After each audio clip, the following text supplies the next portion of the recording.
suppose so.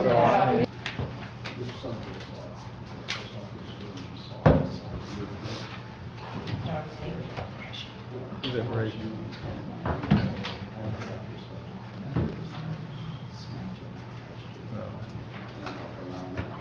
Call this meeting to order, please. Please rise for the Pledge of Allegiance in a moment of silence. I pledge Allegiance to the flag of the United States of America and to the republic for which it stands, one nation, under God, indivisible, with liberty and justice for all.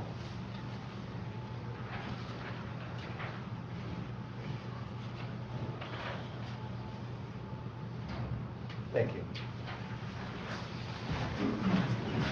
Roll call, please. Please adjust your microphone so everyone can hear. Commissioner Ansorgi? Here. Commissioner Rushton? Present. Chairman Bunnett? Here. Commissioner Wessel? Here. Commissioner Sotis Little? Here. Commissioner Rettenbach? Here. Commissioner Lautner? Present. Thank you. So that brings us to the administrator's update.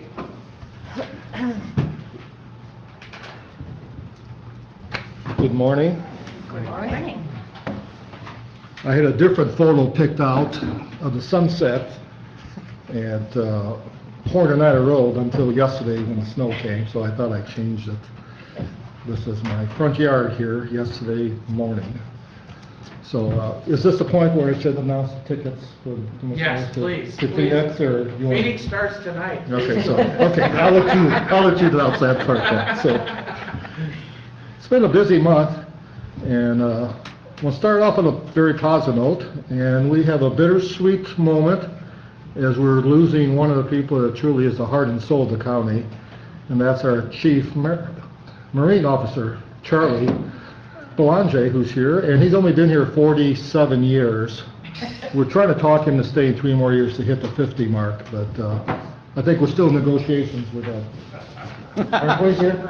Aren't we, Charlie? So, Charlie, you want to come up front here? Our chairman has a little certificate for you. And get a picture here. I'd like to give this to you in appreciation for all your service and great work. Thank you very, very much. Look at the camera. No, look at each other. Thanks, Tony. Thank you.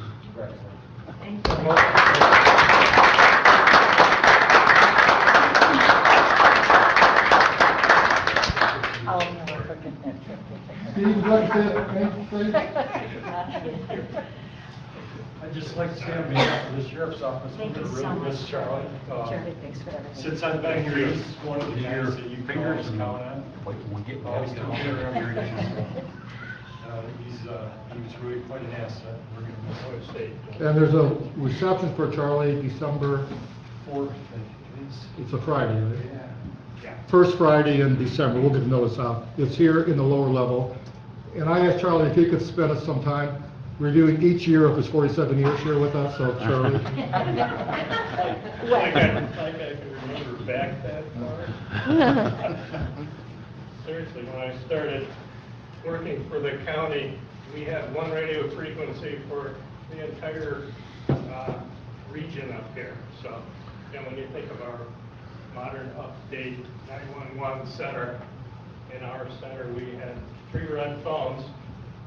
If you wanted to call Cedar, it was long distance, had a special line, had to call in there. If you wanted to check a license plate, you had to call in on the radio if you could get through all the other traffic to the dispatcher, and he would landline to Traverse City, and Traverse City State Police Post would landline down to Lansing, and then they'd do a manual search through the archives for whatever records they needed, and then the whole process would come all the way back to you. And if you were on Glen Lake, forget it, because there was no radio traffic on Glen Lake, and you couldn't get over the hill, so you were all alone when you're out there working. But seriously, it has been a wonderful experience for me. I love this job. It's a hard one to give up, but you know, it's time, 47 years. When Michael left, I said, you know, I'll go with you, and we'll all go out together, and, because, you know, when the new sheriff come on, he's gonna want a whole new everything, and so, you know, I knew Mike Lorkovich real well, and, you know, he called me to his office, and I thought, well, this is it, you know. And he said, okay, here's the way it works. He said, I'm planning on being here for, you know, 2 or 3 terms, and he says, and you are too. And I said, wow, you know, okay. And so how's this going to work? And he said, you know, you're in charge, and you know, it's your Marine Division, and I'm here to support you. And through the years that he has been my sheriff, he has been incredibly supportive. As you well know, we have what I think is a second to none Marine Division for a county our size and for the amount of water that we patrol. And it's been my great pleasure to work with wonderful people. Our undersheriff is incredible. In many ways, he runs the county. He keeps all of our budgets in line, and is super supportive of me, and that sort of thing is all important for people who are in a position where they have to do a job, as you well know. So, you know, the law enforcement community is a wonderful thing. It's been my pleasure to meet hundreds and hundreds of law enforcement people and work with them on the water, under the water, and you know, I'm just incredibly proud to be working for this organization, and it's always been my honor to work for the county and to support our county, anything I can do. And I told him, the sheriff, I said, you know, when I told him back in March, I think it was, I told him, this has got to be the last time around. You got to find somebody to take over. And so, you know, he started going into a panic, and I said, Mike, I won't desert you, you know. I will support you 100%. I said, I'll break in the new people, and so we've done some things like that. And I said, you know, I will make sure the program continues and gets started next year, and so everything should be very smooth. You know, we're hiring some really good people, some very experienced law enforcement people, and they're going to take over the program, and they're super experienced voters, and so it should be an easy whatever that is. Once again, thank you very much. Thank you, Charlie. Thank you.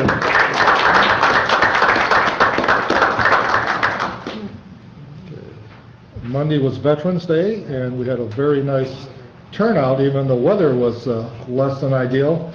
I think that speaks well for Leelanau County, that even on a bad winter day, it was a very nice turnout. And the decision to move Veterans Day indoors 3 years ago was obviously the right one to make. And we proved that, but it was a great turnout. I just want to draw attention to these programs. Commissioner Lauter gets credit for this. She called Laurel maybe, 2 weeks ago, and said, let's see if we can do a really nice program this year. And so Laurel, with her skills, did this herself.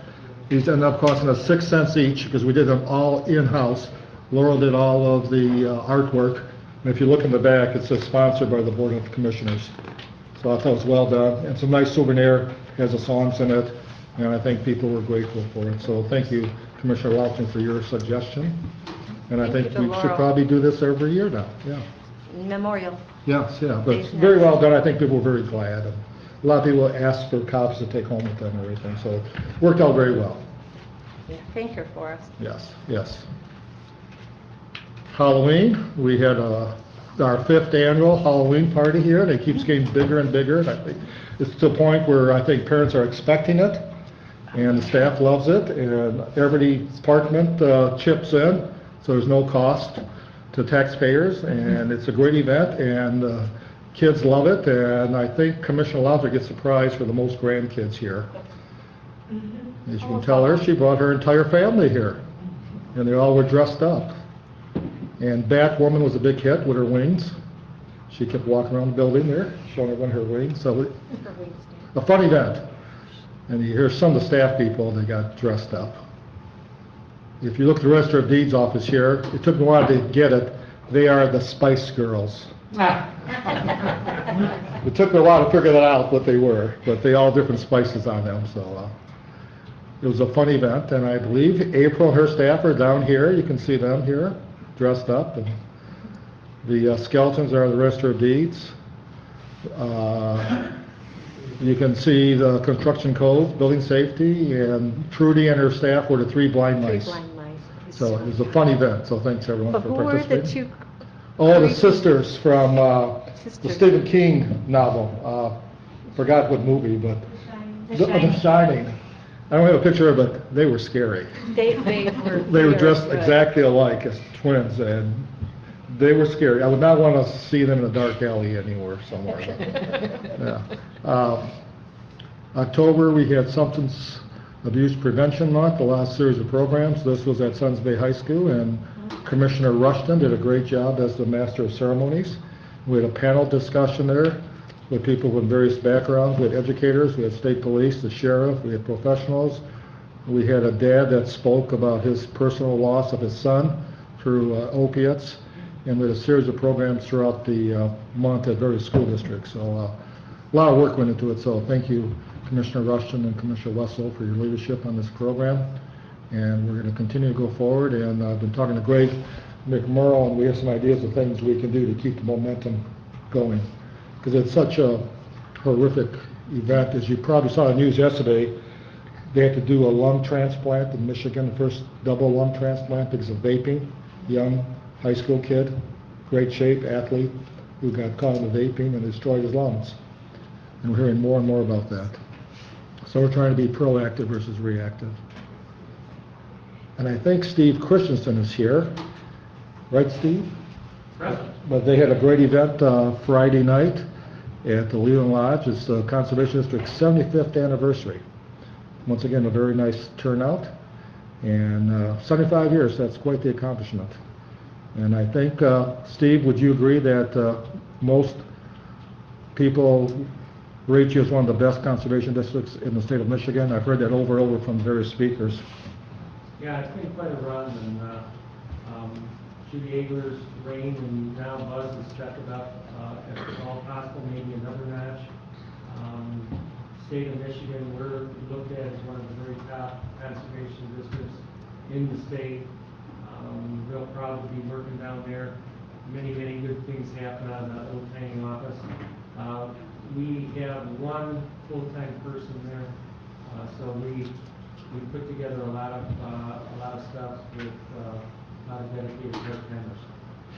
Yeah. And a lot of your part-timers are retired people that work full-time in the profession, so it's really worked out well. And I think the move downstairs has really worked out well.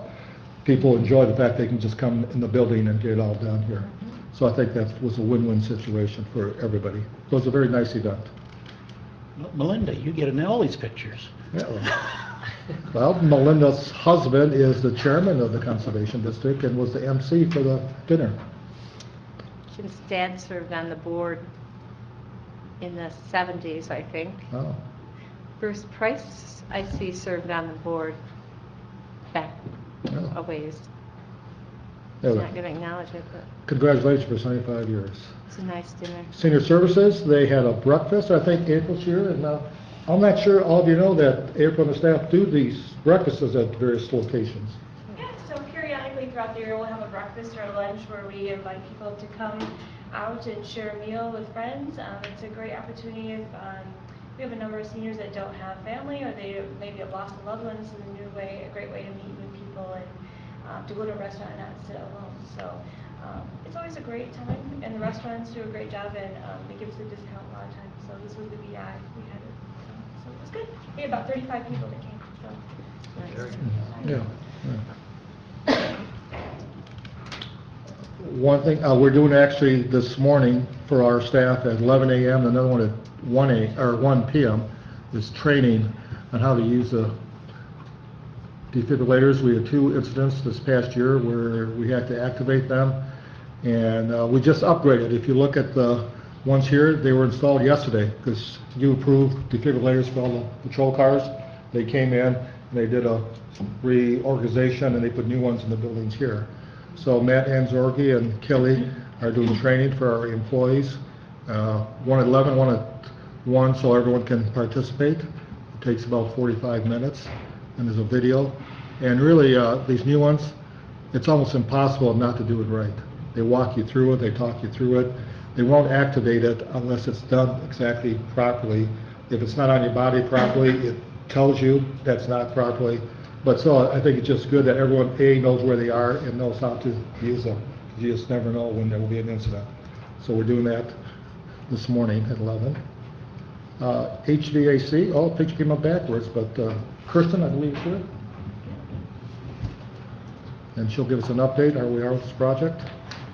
Just really quickly, we are fast approaching what we initially conceived as the midpoint of the project. And if you look around the building, there's a lot of ceiling tiles that are kind of ajar. That's because they are, with permission, we're leaving them that way so that when it comes back to connect everything, it'll be that much less disruptive.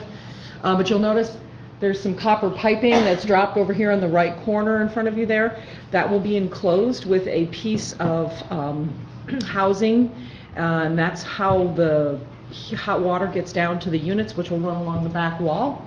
If you have a chance today, go and sit there for a minute or two and tell me what you think, so that it's kind of a before situation. But the amount of cold air that's transferring through the glass and through the wall there will be eliminated once the heating units go into place, which will be roughly, delivery of the units themselves will be the first week of December, and then installation will proceed through the month of December. After that, we will have a chance to get the testing and balancing folks in, and they will push all the air out of the system before we start putting water through it. So the good news is that we're progressing on schedule. Had no budgetary or material changes of any type of or shape or form, and have managed to shave some money off here and there too. Just it's not material, but we've been able to cut some corners just a little bit. Not cut corners, but save money. Reuse ductwork, reuse piping, that kind of thing. The mechanical room in the basement, if you have a chance, has been enclosed. The boilers were set at the beginning of the month, last month, and it's what remains now is for us to hang the electrical service on the wall there and then just connect the boilers to the new system. And we have things happening simultaneously so that we can hopefully finish on time. So, does anybody have any questions? Those are photographs of the boilers there. Yeah. I have a question. Sure. You had mentioned that you put water through the pipes. Yeah. Do you put some sort of antifreeze in that water in the event that... The perimeter heating, areas will have glycol in them. Okay. So you don't have to worry about pipes freezing. Yeah. Areas where they would be subject to outdoor temperatures dropping down, yes. The answer is yes. And there's also we're going to upgrade the snow melt loop that's out here, and that will have glycol in it. Go ahead. In our bills for this month, we had 2 heat pumps. Heat pump replacement, room 205, and I don't have my blueprints in front of me, so I don't know where that was. And then room 111, and these were at $8,000 a piece. How many of those are we doing? Okay, you approved up to 10. Up to 10, Up to yeah. 10. And that's Okay. a separate, that's not part of their Yeah, contract. it's kind of That's up- through D&W. But Yes. there were, I think, 5 that were definitely bad, 1 that were still iffy, and so we started the process of replacing those. Okay, so that was my question. Is Yeah. this what we approved? Yeah, that was part of the... That's what these Yeah, are? so that's not additional cost. Okay. And I think we'll do 5 for sure. We'll just see how they go. Hopefully, we won't have any more malfunctions, but if we do, you approve the budget, and we're prepared to go forward and Okay. deal with it. Yep. And I really want to thank our staff here. It's Yeah. been a major issue, as you know. If you've been through the offices, you'll see every office have to move the furniture against the wall 3 feet, which is a major task because some of these offices have the same bookshelves, everything there for, well, 10 years. And Jerry and his staff have been great too. They've been helping everybody, but I've not had one single complaint from anyone about having to do that. And they've been just great. Yeah. And then the staff from ABI have been coming in at 6 a.m. here. So they actually get 3 hours worth of work done, do all the noisy things before our staff gets here. So it really has worked out well. And Kirsten has been very flexible. For example, Joe Hubble was scheduled to have upstairs done in first part of December. I First think? part of October, well, Originally. he was supposed to get started this week, but we shuffled around and started up there because of some court Yeah, proceedings he that has were some trials scheduled. going on. And so Kirsten and her staff been able to reorganize, restructure it. So he was thrilled, the judges were thrilled that all that was done first, and it did not impede any of their efforts. So it really has worked Yeah, out. it's worked out well. Very well. So I just compliment our staff, ABI and Kirsten, because everyone's working together Yeah. to keep all the offices open and moving forward and still having the project done on time and on budget. And I would just like to say on the record that I am very, very thankful and appreciative of the level of cooperation that we've gotten from the staff here. It's been great. It's made this project very easy. Go ahead. I was just wondering about when this is completed, is this going to be the sole means of heating? Mhm. Okay, so the heat pumps really will just be for circulating air or whatever? Yes. They're not going to be for heating at all? Yes, once we get to the point where we can shut them off, yes, they will be for ventilation only. Okay, so that will actually save on the life of them as well? Yeah, it will. Right. So that's good. So you'll be getting updates every month here? Yeah. So I look forward to seeing you in a couple more weeks here then. I'm sorry, go ahead. I'll get out of here, well, I'm No, no, no, finished. Okay, all right. Well, thank you for all your Okay, efforts. thank you. sir. Thanks, everybody. Thank you. I have a proud announcement. I became a grandfather for the first time last week, and this is my wife, Jane. She looks very happy. She does. Gavin Rainier Hudson in Tacoma, Washington. He's 1 week old, had his 1 week checkup yesterday. Everything's going well. I think Jane's going to come home at some point. I'm not sure when. Maybe seriously, she'll probably be out there till January, because my son-in-law just took a job, got a major promotion with the fire department, and he's a first responder. And no matter how much experience you have to go through their academy because they want everybody to do it exactly the same way. So he's in a 5-month academy and has no flexibility. So my wife's out there, so if you have any extra food you want to bring over or anything, you know, I'm open. I'm open for suggestions. So it's going well and we feel blessed. And then we have a birthday girl. Oh, yeah. Happy birthday, Commissioner Rettenbach. I love this picture of you. Thank you. You're glowing there in that photo. So of course, I have a pie for you, a birthday pie, tradition. So happy birthday. Well, last week. Thank you. Are you trying to guilt me into giving it back to you because you're alone? No. I'll trade you though. So happy birthday. Does ginger ale go with cake like that? It does. Oh, okay. It tastes great with cake. So, in Northern Lakes, Community Mental Health is going to be canceled, they're not going to be, and is also Leelanau County Family Coordinating Council update. Yeah, we're going to try to get to next Tuesday night. Northern Lakes definitely will be here next Tuesday night. 15 minutes. Yes. We tell that to everybody. Or less, yes. All right, so then that brings us to the Register of Deeds. I think Dorothy is here. Yep.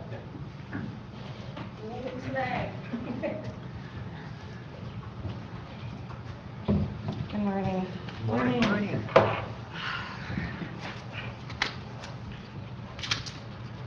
So it's been quite a year for us. I didn't have any handouts. But we have our new software in place now. I think we have all the minor little bugs worked out. We actually now have 2 programs instead of 1 that we're monitoring and handling. So it's been good. We've also started some e-recordings. That's worked out really well. The only thing is some of the vendors thought that they could send us documents with electronic signatures, and we're not accepting those. So we had a little discussion about that and got that stopped. Let's see. So we have about 175 website subscribers now, which is pretty comparable to what the old system did. We're pleased with that. The only thing that we're disappointed is with the fraud guard is where you can register your name with an email, and anytime a document is recorded with your name on it, you get an email notification about it. It's supposed to kind of help with fraud. So we're sending some letters out with the leads now just to get the word out a little bit more. There was an article in the Enterprise about it, but we're just trying to get the word out about that a little bit more. We've done about 135 passports this year so far. We'll probably get busy again when people start thinking about spring break and getting their passports. I heard we had 7 of them yesterday with this weather that they came in. And every 2 years we have somebody from the passport agency come and they do an inspection, make sure we're doing everything okay. And so for the 5th time in a row, we've had a perfect score. So we're really proud about that. I put my little note up on in our office. We've received about $2.5 million so far this year. So sales are up, everything's good and busy. I looked in for the last 3 months, we've done 200 more documents this year than we did last year. So mortgage rates are low and a lot of people are refinancing. So every time a document or a mortgage is refinanced, that's 2 documents that come into our office to be recorded. So we've been quite busy. So, anybody have any questions? Commissioner Ansel. I know we've got some complaints about the people the that letter. have to do this for a living, the new system. Yep. I don't expect anything today, but would you update us here a little bit and let us know how that works out? Before I came to you with the fees, we asked a half a dozen title companies, independent and title companies. These are what we're thinking about. And this particular, person, oh, nope, I have no issue with that. But they're all really, really busy right now. So, like I said, mortgage rates are low, 2.99, 3.04, So, of course, they're going to be really, really busy. And before, they were getting everything for $300 a month. We had no idea how many copies they were making. And if she's doing 1,100 copies or so for $300 and in 1 month, I think the county was losing a little revenue. And I told her, I've had some conversations with her, and I said, I want to give it a little time. She came to me after 2 months. I said, I want to just give it a little time. You had asked me when we did it, come back in 6 months. So I want to just give it a little time and see where we are. Just come back to us and let us know how it goes. Yep, I'm willing to change, I'm not set on it. I just want to make sure that we're making enough money to cover the hosting. That's an extra $10,000 or so a year for the software company to be hosting the website. I want to make sure that we're covering all that and we're not losing any money, so. Yeah, thank you. I will. Any other questions? Thank you very much. Thank you. So then that brings us to approval of the agenda. I don't have any late additions at all. I don't have any changes. So I think Commissioner Ansel. I move to accept the agenda as presented. All those in favor? Aye. All those opposed? Motion passes 7-0. That brings us to public comment. Please come forward.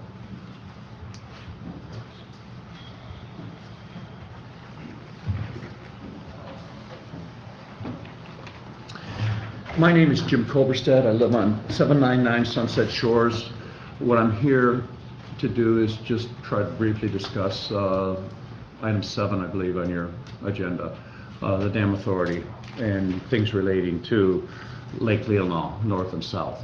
I was present at the dam authority meeting, as was Chet. And at that time, I'd read off of a 2-page list. This time, I'm just going off the cuff. I have a commitment I have to get to, so I'm kind of short on time. Plus, everything that I'm going to express is opinion. Some of it's true. I like to think all of it's true. It's up to you kind of decide and put weight on what should be considered of merit. All the lakes in Lake Leelanau are precious, or Lake Leelanau County are precious. Lake Leelanau being one of them, and being the largest and bordering most of the townships in the county. it's been discussed many things, there's an emergency thing coming up, and there's the lake level coming up, and know what the lake level is right now because I have lake property. Going back initially, the dam was built by a gentleman that came, I believe, from North Manitou, 1859. He constructed a dam, and the purpose of that dam initially, from what I understand, was to power a sawmill. That sawmill was to build a village. That village was Lake Leelanau, or a town, a settlement. So it was done to increase the population. He, I'm sure, profited from it, but in turn, he also created that floodplain, which is now the large encompassing Lake Leelanau, which then over the millennia, I'm dramatizing this, so give me a little slack, a little nervous. I don't do this on a regular basis. But over the decades has increased the property in the area, not to mention the overall value of the county, coming to the county for its resources, for its tourism, not just for the agricultural aspect of it, which was what initially the county was known for. That being said, the money that's generated from Lake Leelanau and its basin, everything that feeds into it, represents a very large portion of the county's income through tax revenues. And tax revenues filter down from the top all the way down to local. So everybody benefits money-wise. They get their revenues from that area. The people that pay into that area, in this case around North Lake Leelanau, the ones that live on the lake pay a premium price as it trickles down to lake access, what's considered lake access, and lake view. So everybody in that area benefits from it, but many of them can be, thought as benefit directly from it, from the perk that they have of living there. Well, that perk comes at a premium price, and that premium price is the taxes that everybody pays, both homestead and non-homestead. True for every lake here, understood. But the whole county benefits from it. And the extra money that's generated from that area that goes into the pot, both state down to local, is used for services that not just Lake Leelanau benefits from. The whole county, regardless of where you're located, benefits from that. So we're already starting out at a higher premium rate of what we're paying into the county than a lot of other residents that can enjoy that lake. Getting to the lake's not a private lake. We don't control it. We're taxed on the property value because where we're at. Because we can walk out our door maybe 200 feet or 50 feet or 20 feet and walk into the lake, that's having access to it. Well, guess what? All of you do. We have numerous launches, I believe 7, maybe 9, I'm not sure. I had it on my other list, I don't remember it off the top of my head. It's an open lake, it's an all sports lake. Everyone can enjoy it. Not just the residents, that's what's also a draw for Village of Lake Leelanau when they used to have their walleye festival. And every other water sporting event that might come here. The rowing they're trying to develop. So you're going to have to conclude, you're running out of time. Your 5 minutes will be up. Okay, my point is, whereas there's discussion of trying to reinstitute the Water Act, the assessment district, special assessment district, and trying to decide who should pay for the dam, not just the emergency pair, but also regulating it, which the port, I believe, is already assigned. Sir, your 5 minutes are up. That's what we allow. Okay. No, I understand. You said I'd wrap it up. That was wrapping up. Thank you for listening. I hope you get the gist of this. It's a community benefit. It should be distributed through the community to maintain through our taxes. And we're paying a reasonable share of it. Thank you. Maybe more than that. Thank you. Please, come on up. Thank you.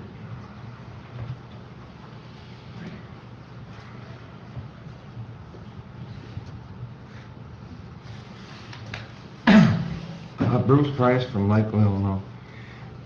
I would like to comment on County Planning Commission and A there.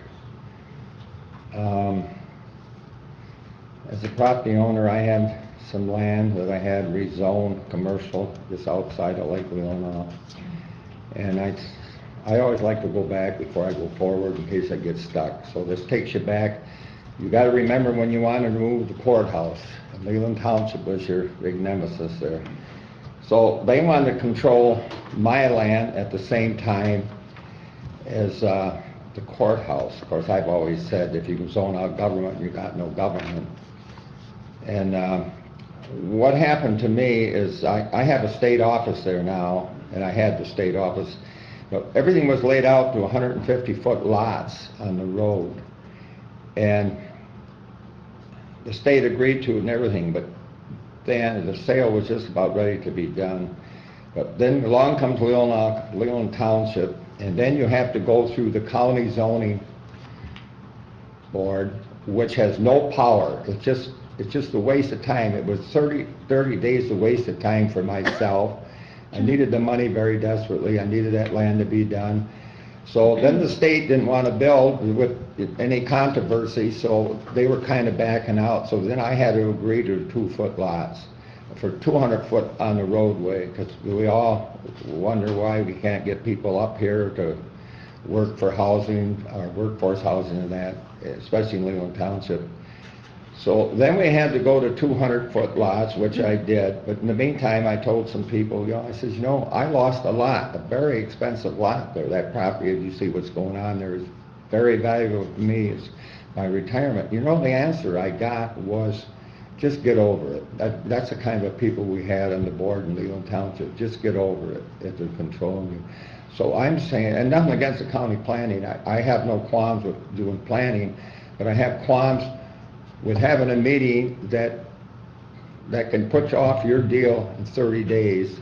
And in my case, what happened there was a typo on whoever typed it up. Instead of 15 acres, they put in 5, and they damn near kept it over for another 60 days, thanks to Lee Bowen and a couple people that were alert and got it to pass it the way it was. So I think we got too many layers of government on small things.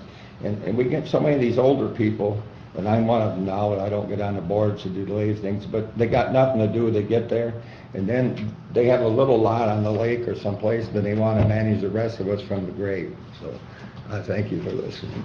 Thank you. Anyone else for public comment? Only time?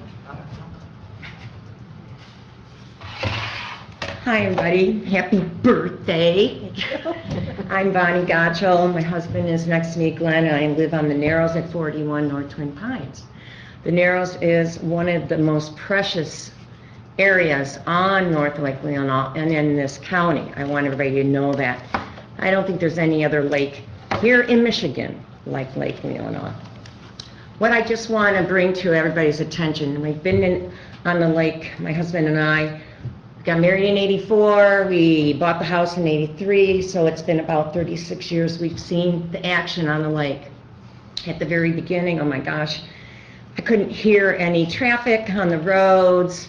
I was able to get out on our pontoon boat and canoe and go out and fish with the otters and saw them. As this wonderful county has been populating and actually advertising, and how we have wonderful wineries out here and breweries, the population on the lake has totally increased. What I want to bring to your attention is that not only, I don't actually think a lot of the people that live on the lake use the lake as much as the people in the county do. Fountain Point, wonderful area, been there for years. They have increased with their current. They've got the current teams, they've got colleges coming in there, and they have wonderful people wanting to take lessons how to crew. I see them coming through the Narrows, they're talking through their magnetophone, telling them how to row. I know people in Suttons Bay that come and learn how to row on the lake. We have rentals, many rentals. Not only the rentals on the lake. I've been brought to my attention by Amber Alsep on the Narrows that there are a lot of rentals that are coming outside. They are bringing their kayaks, they are bringing their pontoon boats, they are bringing their boats, and they're renting them out through the public access. So there's a lot of other people that are using it. Jet skiers rentals, the campgrounds are using them. Paddleboard people are using them. Bridal showers are renting out pontoon boats and coming on the lake, which is, it's a beautiful lake to be on there, to party on. We all know what the sandbar all looks like. Everybody is enjoying it from this county and outside. My point is, when you consider about the money, who is going to pay what, whether it's going to be 50-50, which I personally think it should be more for the whole county to pay, not just all of us, Leelanau, the commissioners, and us as riparians, but everybody. But if you're going to make a decision, stick with your 50-50, which we've been doing forever, and I'd love to see you not have to bring this up again, so that we all have to stand here and do this again. So that's my statement on that. Please come forward. Morning. Good morning. My name is Thad Popa. I reside at 6638 South Lake Leelanau Drive, Bingham Township. And as previously spoke, I did have a short conversation with the Dam Authority over the ongoing issue for maintenance on the dam, and felt it necessary to come here and express some of the same comments. Although I think at that meeting I might have been more generous in the idea that I was supporting the 50-50 split. As a property owner and a lifelong resident on Lake Leelanau, that's how we handled it in the past, and if worst goes forward, that should probably, or I should say, in my opinion, be the way we move forward.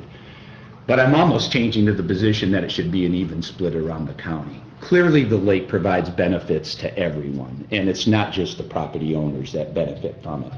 Most of the issues we are dealing with on the lake from zebra mussels and are coming from people that bring their boats in from other lakes, and as property owners, we're trying to address those issues going forward.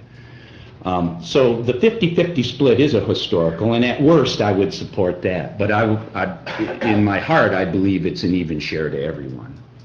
If we do move forward with the 50-50 split, in the past, that assessment was a line item on my tax bill as a property owner on the lake, the extra assessment for paying that 50% cost.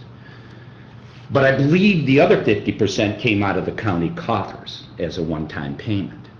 So essentially I'm getting double dipped again, because the county coffers are being built up by my current taxpayers, and I'm already paying a premium for that property. So I have a line item of 50%, and then I'm paying it from the county coffers, which I already paid my taxes into. So the repair, I'm kind of double dipping if my point goes through. If we are going to move forward with the split, I believe it should be something less than 50-50, 30 for the property owners, 70 by the county. There's only 2,000 lots on Lake Leelanau. To put 50% of that on 2,000 lots compared to all landowners in the county is a considerable more than what another property owner in the middle of the county that doesn't live on the lake. So we're already paying a premium, I guess, is in my opinion. If the 50-50 goes through, then I believe it should be an assessment or a special tax assessment on all property owners as a separate line item. Otherwise, we're getting double dipped again, 50% and then the county coffers, which I already paid into. So thank you for your time. Historically, at worst, 50-50 would be acceptable. I would hope it would be something less than that. We all benefit from that lake, there's no doubt, recreationally and financially across. In fact, it was established as a highway to get, not only for the dam and the electricity and the power it generated, it was also a major highway from Leland and Lake Leelanau down into Traverse City, catch the train out of Fouch. It's provided a benefit for the county since its existence, and it should continue to do that. It's owned by the county, so thank you. Thank you. Anyone else?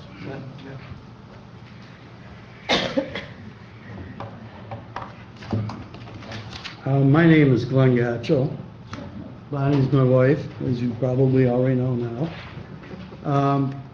A lot of what I was going to say has already been said by those that preceded me here. I would just like to reiterate that this lake benefits everybody, not even those just from this county, but all the tourists coming in, all the businesses that thrive from the restaurants, the retail stores, so on and so forth, hotels. I just think that it's pretty well established that everybody is benefiting from the lake. And if I drive around Leelanau County, when I'm off the lake, every house I go by, it seems like I look at, in their yard or in their driveway, there's a fishing boat or some kind of a boat. So I'm of the mindset that I think that a 50-50 split, as the gentleman before me said, would probably still not be too fair to riparian owners. We're already paying high taxes and assessments for having lakefront property. But what really sinks into my mind is that fully half the burden of this is already falling on, what, 2,000 or less property owners? Probably less than that, since people may own multiple lots. So it's my opinion that the riparian owners, who, by the way, and I think that was mentioned also, really don't have any control on who uses the lake and who doesn't. You know, not that necessarily we should, but to be carrying a heavy, heavy burden of the cost seems a little unfair to me. One other thing I'd like to add, keep in mind that a lot of lakefront owners are retired, they're on fixed incomes, taxes keep going up, special assessments can hit them exceptionally hard, and I would not like to see people lose their homes due to taxes, which happened to my parents here.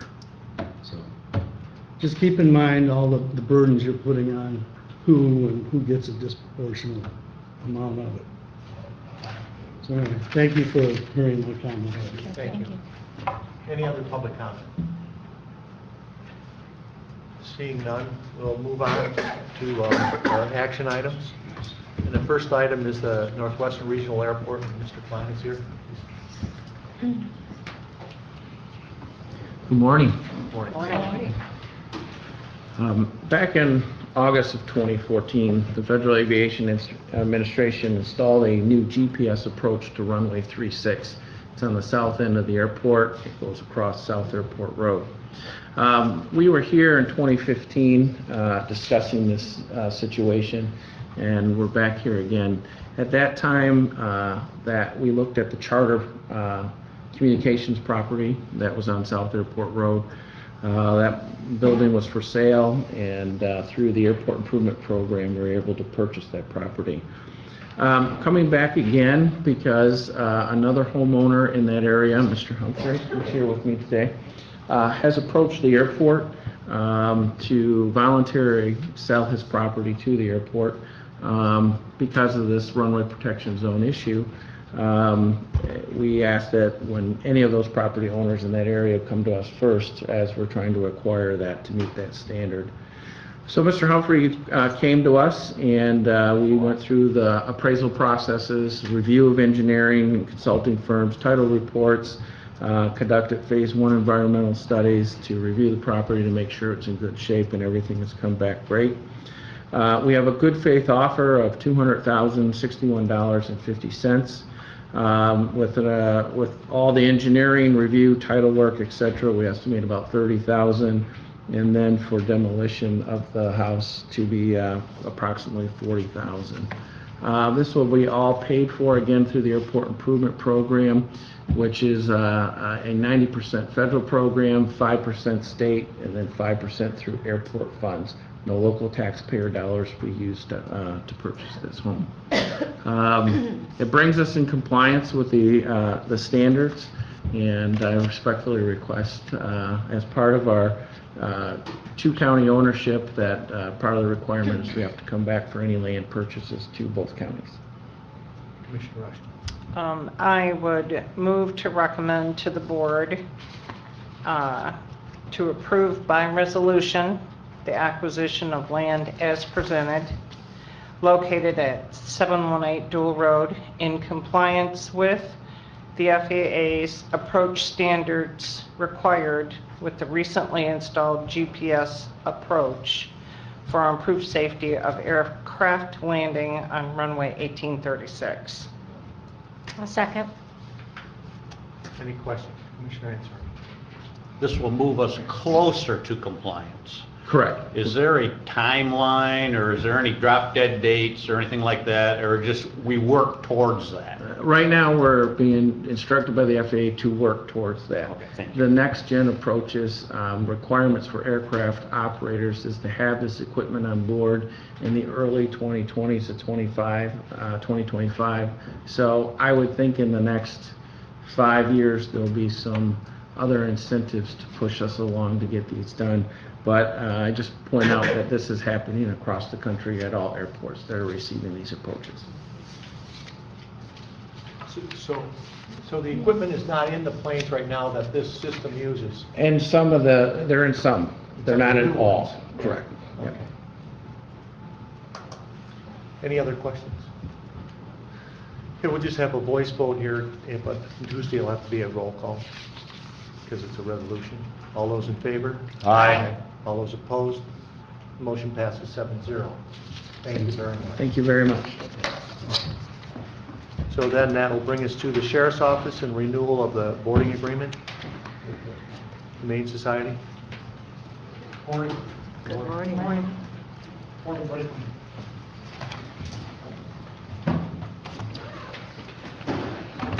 First up, we would ask that the county allow us to renew our contract for 3 years with the Cherry Lane Humane Society to house the animals that Wayne has to deal with. There were no monetary changes. There were some wording changes because the Humane Society went to a no-kill policy shelter, so they needed some changing in the language for certain things, but monetarily it remains the same. Commissioner West. I move to recommend the county enter into a new 3-year agreement with the Cherryland Humane Society for boarding of animals. Support. All those in favor? Aye. All those opposed? Motion passes 7-0. Go ahead. Well, I was going to state that within our motion, we don't have that it's basically not to exceed $300 a month, I believe. And I just would have preferred that that be in the motion. I don't think that's changed for a number of years, No. which is a very good contract for It us. was reduced during the last agreement, Okay. but we And- also reduced the number of kennels we have reserved.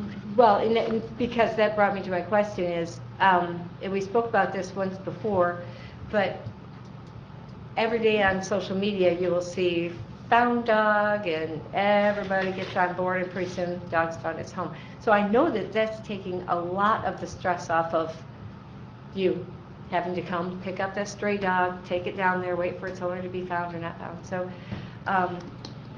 I just have to believe it's going to continue if this trend keeps up to reduce. So, and that's all good.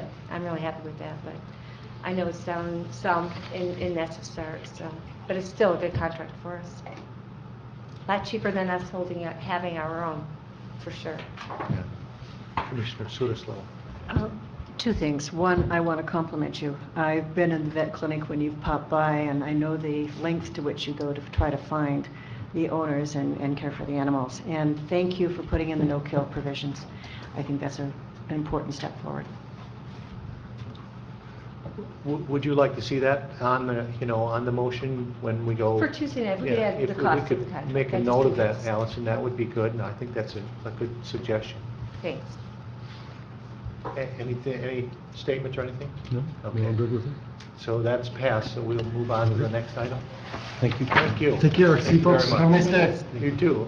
The next item is the annual request to purchase new patrol vehicles. I laid it out in the executive summary that requesting to purchase 4 new vehicles. The cost of those vehicles are $136,836. And when we went through the budget process, we were allotted a total of $158,000 to purchase the vehicles and then equip them. So that's included in this request to allow that process to go. Commissioner Rushton. I would recommend to the Board of Commissioners to allow the Sheriff's Office to order 4 2020 Ford Interceptor SUVs from Signature Ford, not to exceed the amount of $136,836, $136,836. Once delivered, allow for payment for the vehicles and outfitting of the vehicles with necessary equipment, total not to exceed $158,000, and the funds to come from the Motor Pool Fund 6601. Second. Yeah, it should be not to exceed. Right. Yeah, That's what I said. you missed the not. Oh. Did I miss the knot? Yeah. Would you put the knot in that statement? Thank you. Commissioner Ansel. You're confident that the equipment and stuff isn't going to exceed that amount? Yes, sir. Oh, thank you. Any other questions? All those in favor? Aye. All those opposed? Motion passes 7-0. Thank you. So then we're at to the RAP grant. Good morning. Good morning. Pretty straightforward. Sergeant Jennifer Hall in the Corrections Division attended the Michigan State University School of Police Staff and Command. Earlier this year, started in January, she got done in June. MMRMA typically will reimburse us. I thought it was only 50%, but they actually reimbursed us 75% for her tuition to that. I put into the grant, it was approved, so I'm just here to accept the grant from MMRMA. Commissioner Lautner. I would recommend the Board of Commissioners to accept the MMRMA RAP grant reimbursement in the amount of $2,625, funds to be deposited into Fund 351.960. Second. All those in favor? Aye. All those opposed? Motion passes 7-0. Thank you. Thank you. And we have the Sutton's Bay Village Officer Agreement. Scratch that. Yeah, we're still working on that. Oh, okay. So, just an update. Sit down, I have a question for you before you... Yes, ma'am. Thank you. Go ahead. May I, because it's not on this, okay. Just a quick question since you're here. Sure. In our bills this month, we had purchase of, seems like 120 books from Bookie Joint, which is, I know is a used bookstore Yep. downtown. So this has to be for the library, It for is. the... Yep, we haven't bought books in a very long time, and usually we get donations. We've kind of ran through our donations. The books get used, some of them get abused, so we try to go through at least once a year and get rid of anything that's broken, missing pages, and we just went and bought some used ones. We figured that was probably our best bet to replenish our stock and not spend a lot of money, so. Fantastic. So you answered one of my questions, and then I kind of have two more. Sure. So one is the funds are paid for probably from the commissary Yep. fund? Okay. Yep. And then my other question had been on the donations. So you do accept donations for books for the Yes. jail? Yes. And certain types, like, I mean, I imagine that if you... They need to be soft covered. She asked. And Okay. obviously nothing too provocative, I guess is the safest word to use. Historical, Yeah, documentaries? yep, anything. Okay, but soft Yeah, cover. yep. Okay, thank you. Where would you like us to bring them? You can bring them right to the front door. Okay, Take great. them back and put them in storage. Good. You know, the libraries often, when they have their book sales, they never go through them all. And I know there's always a surplus that they're trying to get rid of and put free giveaways. So Okay. that would be a really good source as well. Good to know, thank you. Let the library know. Yeah. Yeah. I will for Leland. Okay, great. Well, and I'd like to move this potential Sutton's Bay Village Officer Agreement to next Tuesday, just in case it can be on the agenda. We may have to cancel it as well, but... I'll make that motion. Okay, we have support. Do you get that, Allison? Okay, all those in favor? Aye. All those opposed? The motion passes 7-0. So Yeah. it will be on the agenda, just in Okay. case it's ready. All right. Just a brief update, our contract with the village expires in December. Yes. The sheriff and the sheriff have been in dialogue with the village manager. There's some disagreements over the terms of the contract. Some things, I think, are negotiable. The cost of the officer is not negotiable. and I think we made that very clear. Right. So we're willing to work with them, but the costs are the cost, and we have no flexibility there. So really, it's up to the village to determine where they want to proceed or not. But Steve has done a great job trying to be the peacemaker and the mediator, and we'll see where we are Good next luck. week. Doing the best we can. Thank you, peace Thank you. officer. You don't have much hair left to lose. That's true. That's true. Have a good day. All right, so that moves us forward to the County Planning Commission, and we have the repeal of the county zoning ordinance. Morning. Thank you. Morning. Good morning, Judy. Morning. I have a couple items for you. So today, the first one is the repeal of the county zoning ordinance. And in the executive document summary, I spelled out here what happened at the corporate council, led us through the steps that had to be done. The county planning commission held the public hearing. You're not required to hold a public hearing, but you can do it if you'd like. We put the draft minutes in here for you, which there really wasn't much discussion on it, and a copy of the affidavit of publication, and then there is the ordinance, which actually repeals the old zoning ordinance. So if you want to take this action, you need to approve this ordinance, and then once it is completed, it gets published in the paper, and we're done with that old zoning ordinance.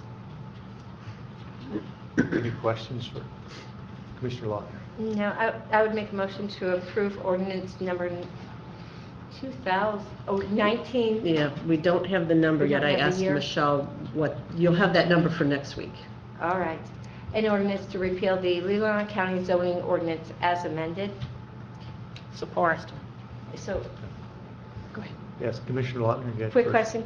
So this will be done by ordinance and not resolution. Do we still vote on it as a roll call next week, or will we do it by resolution next week to approve the ordinance by resolution?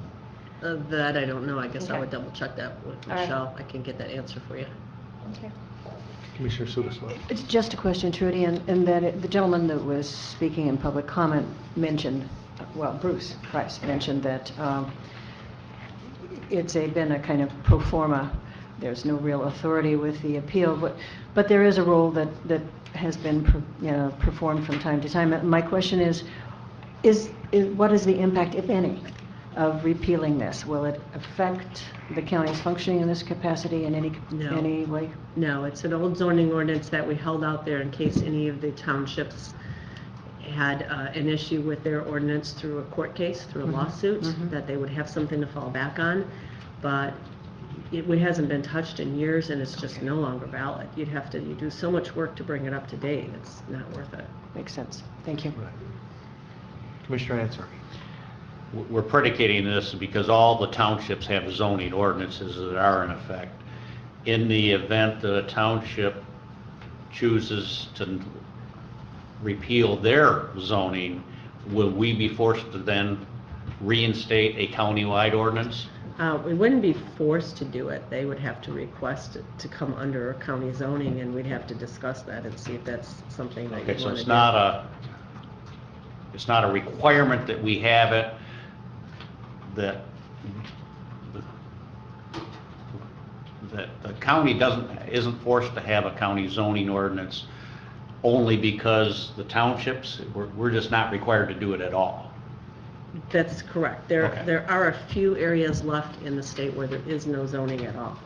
Very few, but there's no township, there's no county zoning in those areas. Okay, thank you. Saki? Right, and this does not affect our planning commission No. whatsoever. No.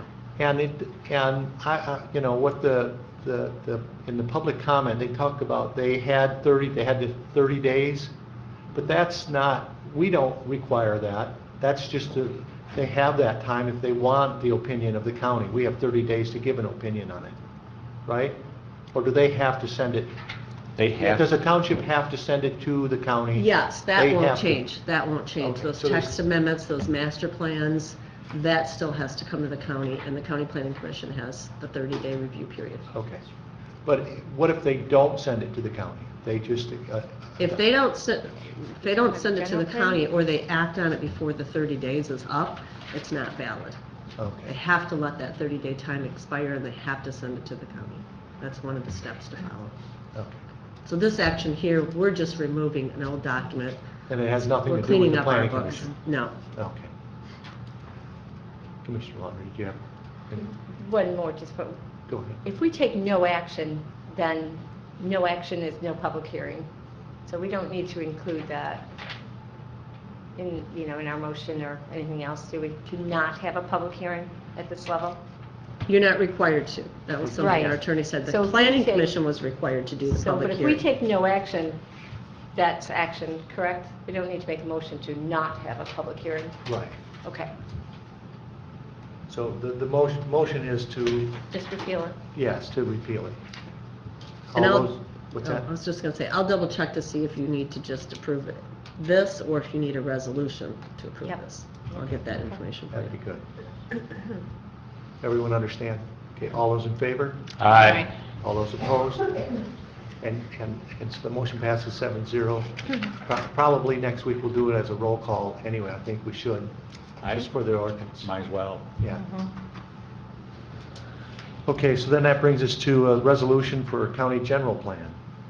Okay, this is something I wanted to bring back to you because when I was back here in August, you took action to actually release the document, the general plan amendment, for public review. And I did mention to you at that time that you have the right to have final approval or denial of the plan. In order to do that, you need to pass a resolution before the Planning Commission acts on it.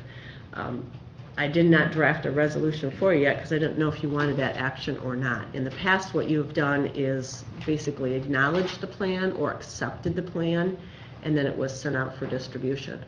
So I wanted to bring it back to you today to find out, do you actually want to have that final approval or denial? If you do nothing, then what will happen is the County Planning Commission will act on it and approve it when it's completed, and then we will disperse it to everyone, including the county board.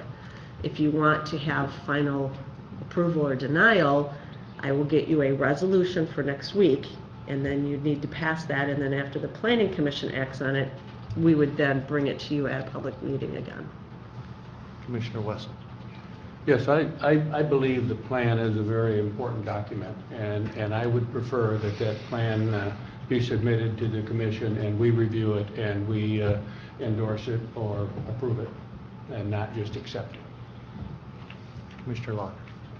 I think it's really important that we receive the document, review the document, and that we accept the document, and not approve or endorse the document.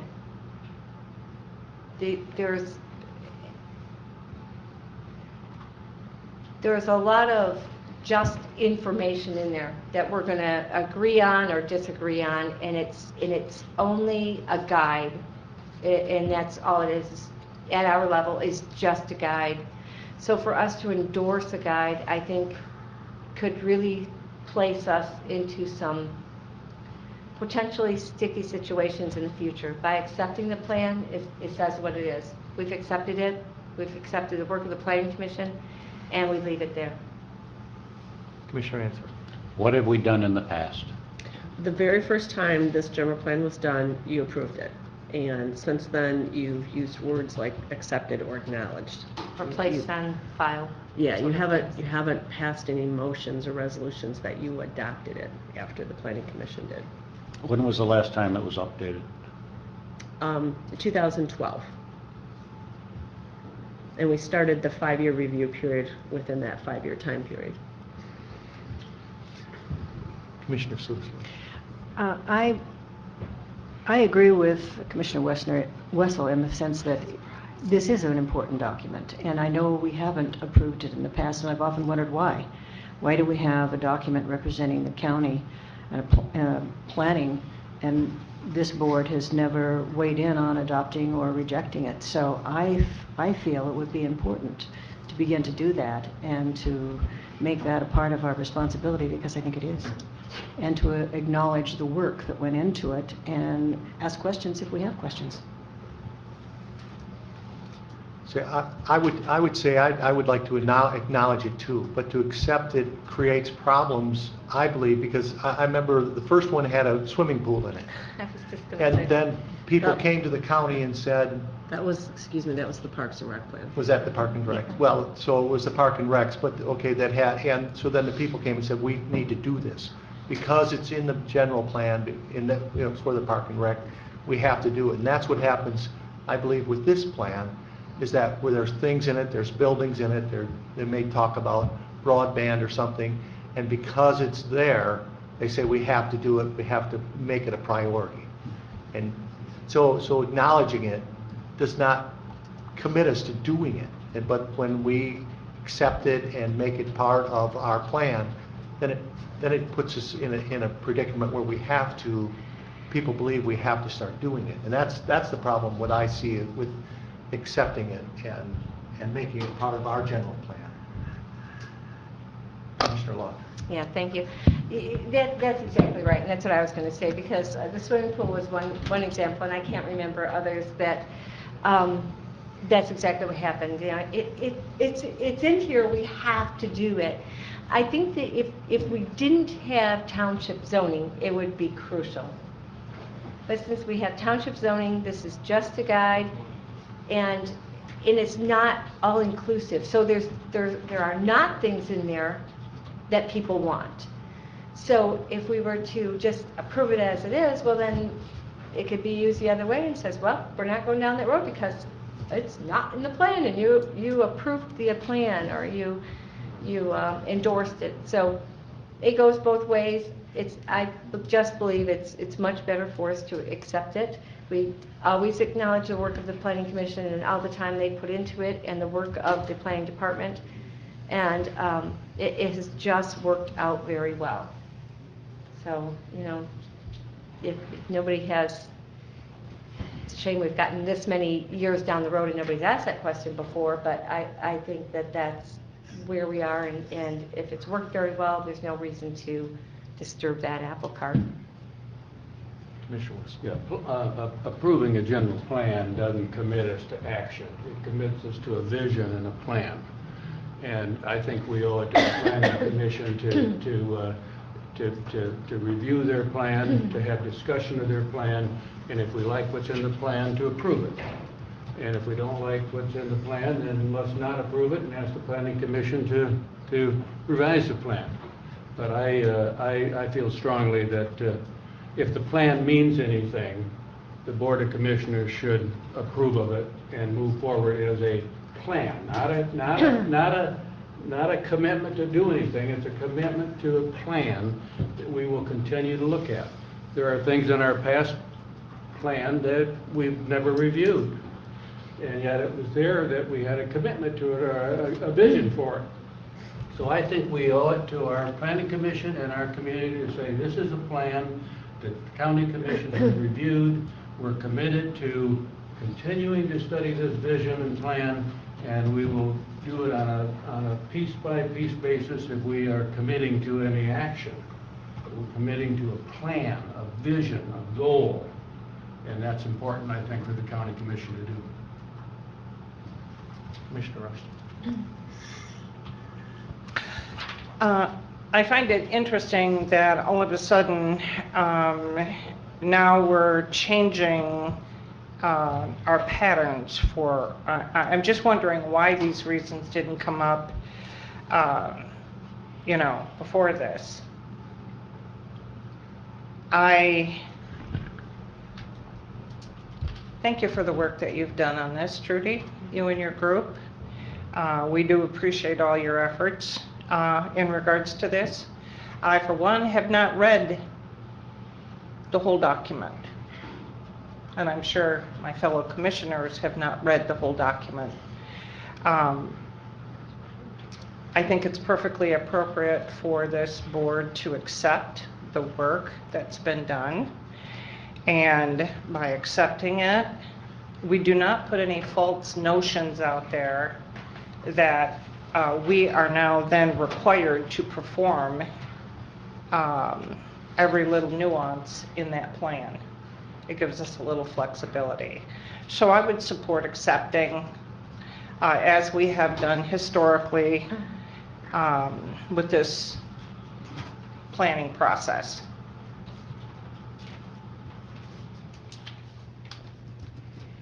Any other comments? Do we need a motion here?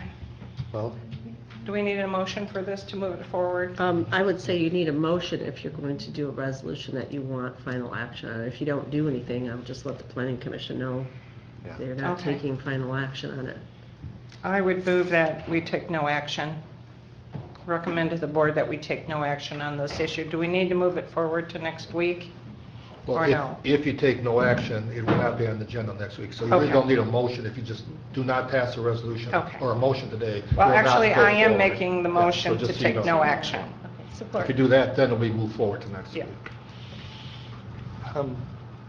I don't think we can accept a motion that's negative, Okay. because then your yes means no and no I'll means yes. withdraw my and so- motion. Yeah, thank you. Commissioner Sotis Little had her hand up. No, I didn't, it was Commissioner. Oh, I'm sorry, Commissioner Rettenbach. Well, I was just a little confused by the language in the last paragraph. If we wish to pass a resolution which asserts our right to approve or reject, that's what you're asking for?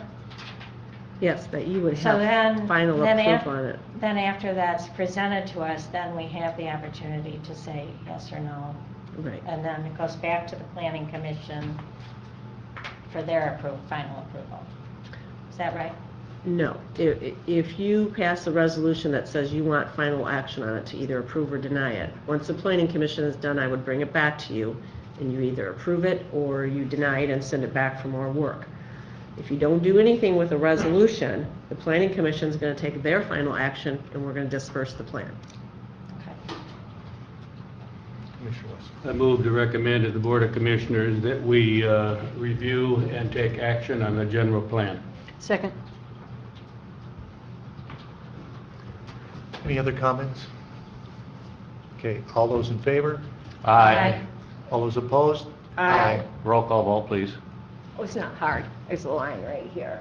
It was 3-4, but we can do, Oh. he requested it. I don't know who voted yes and who Okay, voted no, so I'm sorry. we'll have a roll call. Okay, I could hear, so go ahead. Yes.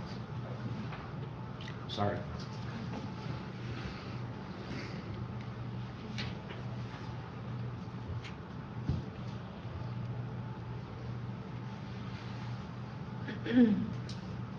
Commissioner Wessel, Yes? Commissioner Answorthy. Yes. Chairman Bunnett, No. Commissioner Lautner, No? Commissioner Rettenbach, Yes? Commissioner Rushton, No? Commissioner Sotis Little, Yes. 4-3. Okay, so the motion passes 4-3. So then we'll bring it back once you've finalized it? I will draft a resolution for your consideration next Okay. Tuesday night then, and I'll get it out to everyone All right. based on what you did here today. Okay. But the plan has not been finalized, is that? No, we're still doing some final touch-ups Okay, based on the public input that came in. all right, thank you. All right, so then that would bring us to the acceptance of the 2020 tire grant. I think this one should go quick, I hope. We received another grant, a little bit less. I filed for a little bit less than the first year, just based on what we had done, and we received a grant again for $4,216, so. Congratulations. Thank you. If you are acceptance of that, we just need a motion to accept that grant and then get it finalized after next Tuesday's meeting, and I'll send it back to the state. Commissioner Rettenbach. I move to recommend to the Board of Commissioners to accept the scrap tire cleanup grant agreement between the Michigan Department of Environment, Great Lakes and Energy and Leelanau County in the amount of $4,216 and authorized signature by the Board Chairman. The Planning and Community Development Office, along with the Solid Waste Council, will implement the grant. Second. Commissioner Ansel. Is it in your budget? It's not on, Yes. it's not indicated it's in the budget. We put it in the budget for 2020, and I put in some of the money because this does not cover labor, and that's a pretty good cost for us. But it relieves us from trying to find volunteers to do this hefty work and so forth, and the company we have is all licensed and insured. Later on your agenda, there's a 2% request as well for tire recycling, and I'm hopeful that the tribe will help support this as well. So the $4,216 is in your budget or not? Oh, no, I don't think it is because we didn't receive it until after the budget. I thought you meant the additional funds. I misunderstood you there. So we will amend the budget to include this grant for next year. That's what I'm asking. And Judy, how many tires have you disposed of this? Nearly year? 4,000 Yeah, that's in great. 2019. That's great. Yeah, and we had requests, people wanted to bring in so many more, so we're gonna keep it going as long as we can. I mean, you were at capacity last time, as I remember, right? You could not have accepted too many more tires? Yes, especially Elmwood. We had people pulling in that day that saw it going on and didn't know about it and wanted to go home right then and bring tires back. And our contractor was going, no, I don't think we can fit in the ones we have, and we made it, but that was a tough one. All those in favor? Aye. All those opposed? The motion passes 7-0. Thank you, and I will make sure that it gets added into our budget for 2020 as a line item. Chair, while Trudy's here, I was so impressed with the program at Rotary last week on the recycling, and I learned a lot. And I'd like to see if we might sponsor some of those throughout the county. That's a good idea, because Waste Council right now is talking about an education component and trying to get someone to go out. And I actually learned some things too that I was doing with recycling that I didn't need to do, make it easier. So I'll work on that. Thank you. Thanks. So that brings us to number 4, the road closure update. Let me go first? Let the administrator talk, Well, if you would. Dialogue continues. Commissioner Answorthy and I met with Richard Liptek, the regional director of MDOT. We had, I think, a cordial discussion with him, and he understood our frustrations. He also presented us with a document that is in your board packet that basically says, in simple terms, I won't go through the whole document, but it was a bike race, and non-motorized vehicle bike races and road closures are controlled by the police, not MDOT. And so, once again, we're being told that they did not make the decision, MDOT did not make the decision. The state police, I contacted them at the end of last month's meeting, asking to meet with them, the regional director. They told me that they are doing an internal investigation of their role with Ironman. Obviously, there's been a lot of press about their involvement, about some situations that developed, about their staffing levels, so they would not be willing to comment till they finish their internal investigation. That has occurred, and Commissioner Lautner and I are meeting with them Monday at 2:30 with their Gaylord regional office. They're based out of Gaylord. And so we'll see how that develops. So they have completed their internal investigation. I have no idea what the results of the investigation are. As I said, they didn't want to comment with me, the media, or anybody related to their involvement with Ironman until their investigation has been completed. I did tell them we have a board meeting on November 19th, and that's why they're hoping to wrap it up, and they did. And that's why they asked for Commissioner Lauter and/or Commissioner Answorthy and I to meet with them. They specifically asked for these two because they have been the most vocal with their comments. The state police know that, and they asked that they be part of our discussion. And Commissioner Lauter is available, I believe, and Commissioner Answorthy is not available, but we will be there in Gaylord Monday, hopefully at 2:30, to meet with their director and their investigator, and we'll see what their report says and what their follow-through is. And I talked to the city of Traverse City. They are the one officially sponsoring the Ironman. Their discussions for next year will begin after the first of the year, and they assured me that I will be part of their distribution list, and I'll be invited to every one of those meetings to prevent, hopefully to prevent what happened last year. There is no firm set course for next year for the bike race. So that's kind of where we're at. Commissioner Answer. We had the meeting with MDOT, and basically, their position, that because it was a non-motorized race, that they don't have to follow the state law, even though the state law is very clear, doesn't make any differentiation between motorized or non-motorized. If you're closing the road, this is the procedure you're supposed to follow. So, from my perspective, after the meeting with MDOT, I think we still do need to get an answer.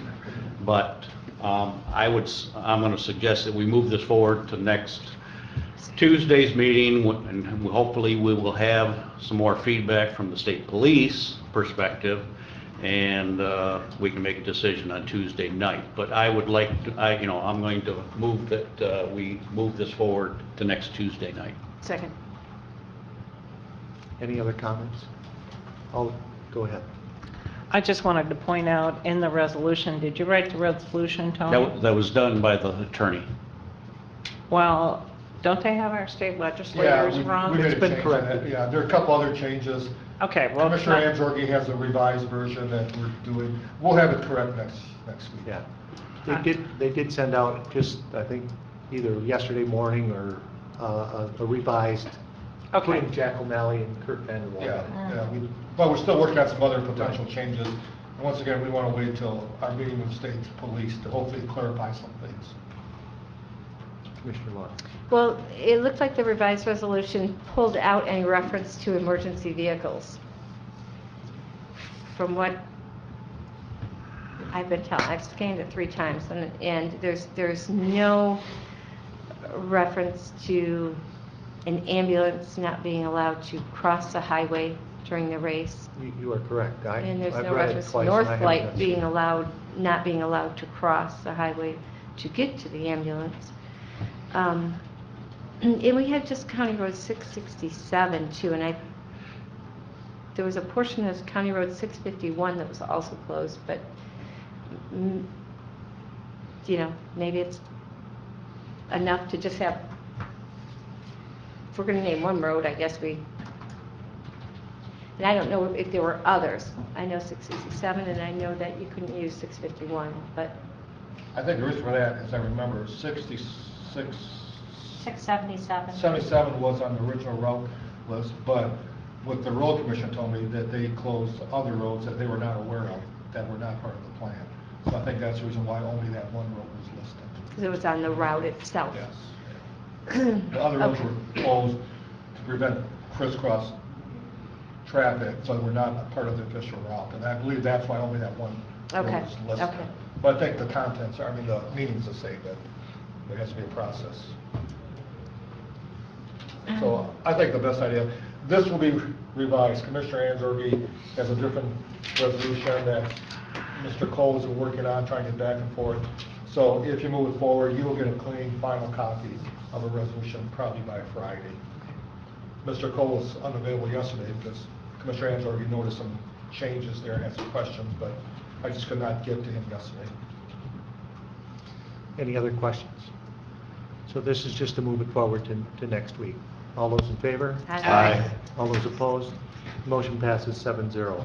Mr. Chairman, can we take a 5-minute break? Yes, I was just going to say it's 10:30. Let's take a 5-minute break and then we'll come back to information technology. You think we'll go call us back to order, please.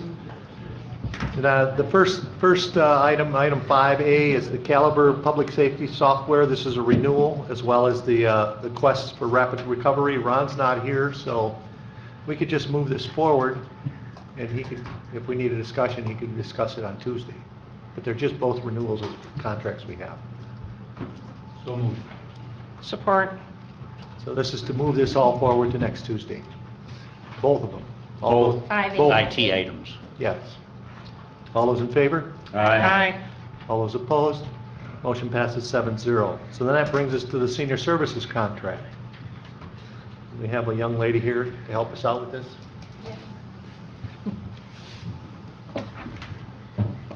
Good morning. Good morning. Okay, so I have several contracts to come before you.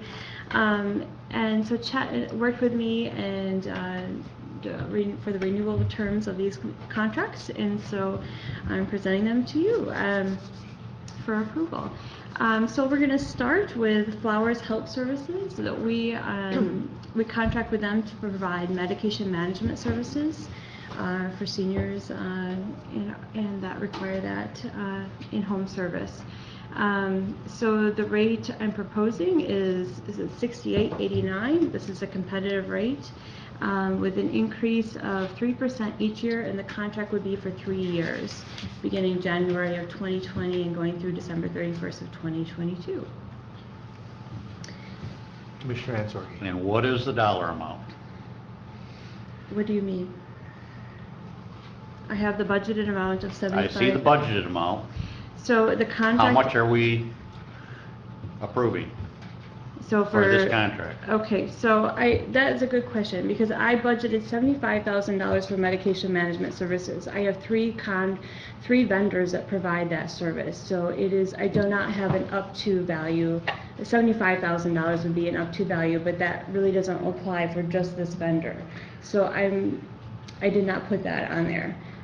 So we could do the $68.89 per hour with a 3% increase. When you're coming to ask Yes, for I'm a ready. contract to be approved, Correct. how much are we approving? That's a basic question.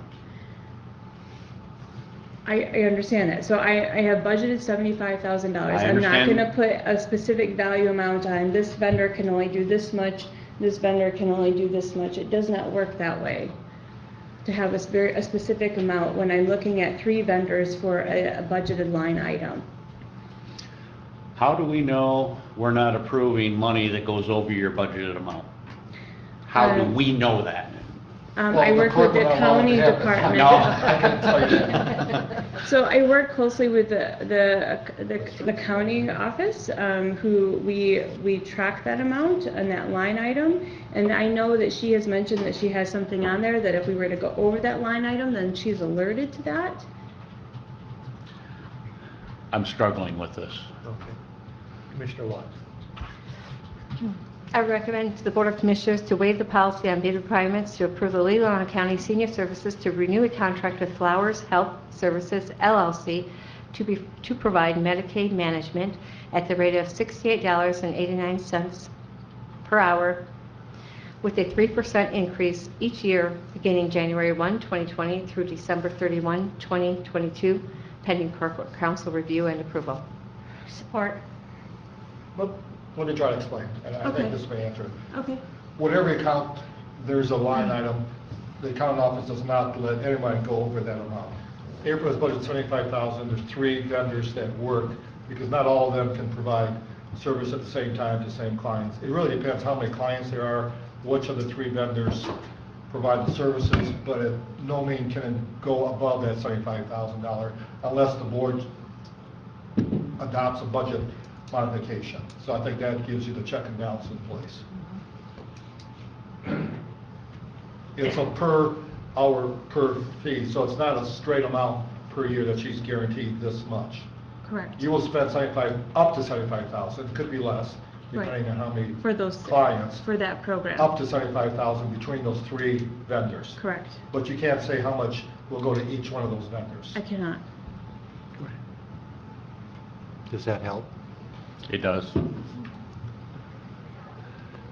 So this is just approval of at an amount. I guess my question is how'd you come up with the 3%? I mean, is that? The previous contract that we have right now, it was a 3-year contract, and that was at 5% each year. That was negotiated at that time for that 5%. Chet and I came back with a 3% for this contract, for the 3-year contract. So it's a reduction. It is. Okay, well, that's good. Any other questions or statements? All those in favor? Aye. All those opposed? Motion passes 7-0. And that 3% is based on the consumer price index. That has varied between 2.5 and 3%. So it's 1.6. Okay. The last 12 months. Okay.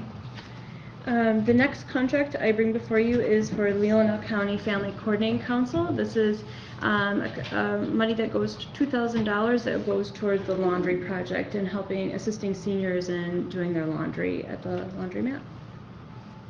And so that would be a 3-year contract as well, beginning January 1st, 2020, ending December 31st, 2022. Commissioner Redenbach. I would recommend to the Board of Commissioners to waive the board policy on bid requirements and approve Leelanau County Senior Services to renew a contract with the Leelanau County Family Coordinating Council totaling $2,000 to provide support for the laundry project beginning January 1st, 2020 through December 31st, 2022, pending council review and approval. Second. Go ahead.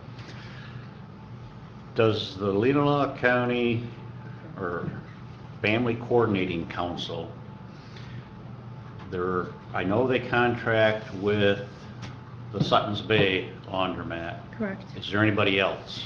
Not in Leelanau County. That would be the only one in Leelanau County, and then they do have them in Traverse City. There's a laundromat in the West Bay Shopping Center that's in Leelanau County. I'm saying that's the only laundromat that they contract with is the one in Sutton's Bay. Have they investigated asking that laundromat? You know, I'm not a part of that, so I attend their meetings, but that I don't know. Ask them that question, please. Okay. Thank you. Yep. Commissioner Sutis. Just since I'm the representative to LCFCC, I do not know for sure if they've investigated that, but I suspect they're staying with the laundromat they were because it's more central, and also because they get a decent break there. But I will make sure that Sharon Freeland ask the question. has checked out that, yeah. All right. Any other questions? All those in favor? Aye. All those opposed? Motion passes 7-0. Okay, the next contract I bring before you is a contract with Linda Lingard to provide foot care services. We have a voucher program, and we sell vouchers, so the rate of reimbursement for her is would be $25 per service. The contract would begin January 1st, 2020, ending December 31st, 2022. Commissioner Rettner. I move to recommend to the Board of Commissioners to waive the board policy on bid requirements and renew the contractual agreement between Leelanau County Senior Services and Linda Lingard to provide foot care services at a rate of $25 per service to begin January 1st, 2020 through December 31st, 2022. Second. Commissioner Answer. Is this the only person that does this? No, we have two other vendors. Same. It's the same thing, yes. And the vouchers are $15 now? They are. Okay. And there's a set amount for this? Yes. You know, in your budget, Mhm. okay. Any other questions? I was wondering if that, her service rate increased. No, it is the same as Okay. last year, or the last 3 years.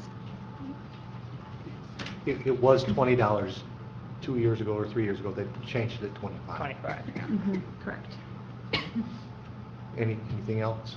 All those in favor? Aye. All those opposed? Motion passes 7-0.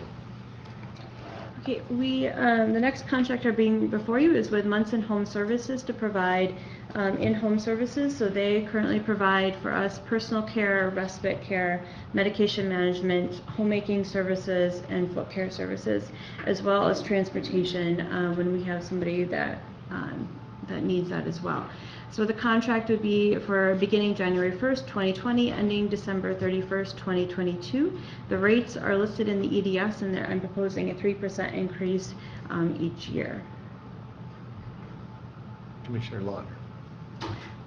Yes, I would move to recommend that we waive the board policy on bid requirements and approve Leelanau County Senior Services to renew a contract with Munson Home Services to provide personal care, respite care, homemaking, medication management, foot care, transportation services, and to add medical appointments at these rates.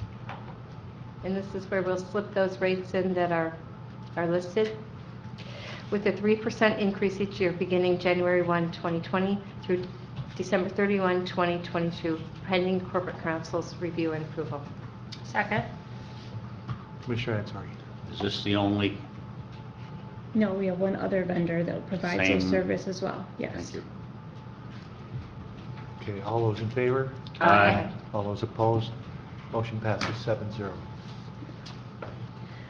Okay, the next contract I bring before you is a contract with Northwest Community Action Agency to provide Meals on Wheels to our seniors. The contracted budget amount is $28,000. This would begin January 1st, 2020, ending December 31st, 2022. Commissioner Rettner. I would move to recommend to the Board of Commissioners to waive the board policy on bid requirements and approve Leelanau County Senior Services to renew a contract with Northwest Michigan Community Action Agency to provide Meals on Wheels for seniors residing in Leelanau County beginning January 1, 2020 through December 31, 2022. Second. Commissioner Law. I'd like to amend the motion, please. I'd like to amend the motion to say to provide the Meals on Wheels for seniors residing in Leelanau County for an amount not to exceed $28,000, and then continue with beginning January. Support. Yes, Commissioner Ansel. Just a comment that the $28,000, they actually are providing more than that in services. That, you know, we're not paying the whole cost. No, you are absolutely correct. It's a portion of the. It's just covering a portion of the actual costs of delivering those Meals on Wheels. But for the, Just a comment. Right, but for the meals that we get, it's a higher portion than any other county pays. Absolutely. So they really do appreciate it, too. Anything else from anyone? All those in favor? Aye. All those opposed? Motion passes 7-0. Thank you. Okay, the next contract I bring before you is, Community Health Agency. yes. So this is with, on the agenda is the Northwest Michigan Community Health Agency. We received word this week that they are changing, in the contract they wanted a different name. They want to go by the Health Department of Northwest Michigan. And so we've working with corporate counsel on that, but this is a contract for dental services through Dental Clinics North for seniors that meet the income parameters, income and asset. And so the contract would begin January 1st, 2020 and end December 31st, 2022. Commissioner Law. Is your total amount not to exceed the $12,000? So this is another situation where we have two vendors that provide dental services. So the Okay. total budget amount for the dental program is $12,000. So we don't have a rate then? I did not put it on the EADS, my apologies, but the rate that they are, and I can add that for next Tuesday if you'd like, and I'm hoping to have the contract back to you as well for That would be review. fantastic. Okay, Yes, thank you. all right, so I can do that. So do we have a motion just to move this one forward? Commissioner Rettenbach? I make a motion to move this forward to next week. Second. All those in favor? Aye. All those opposed? Motion passes 7-0.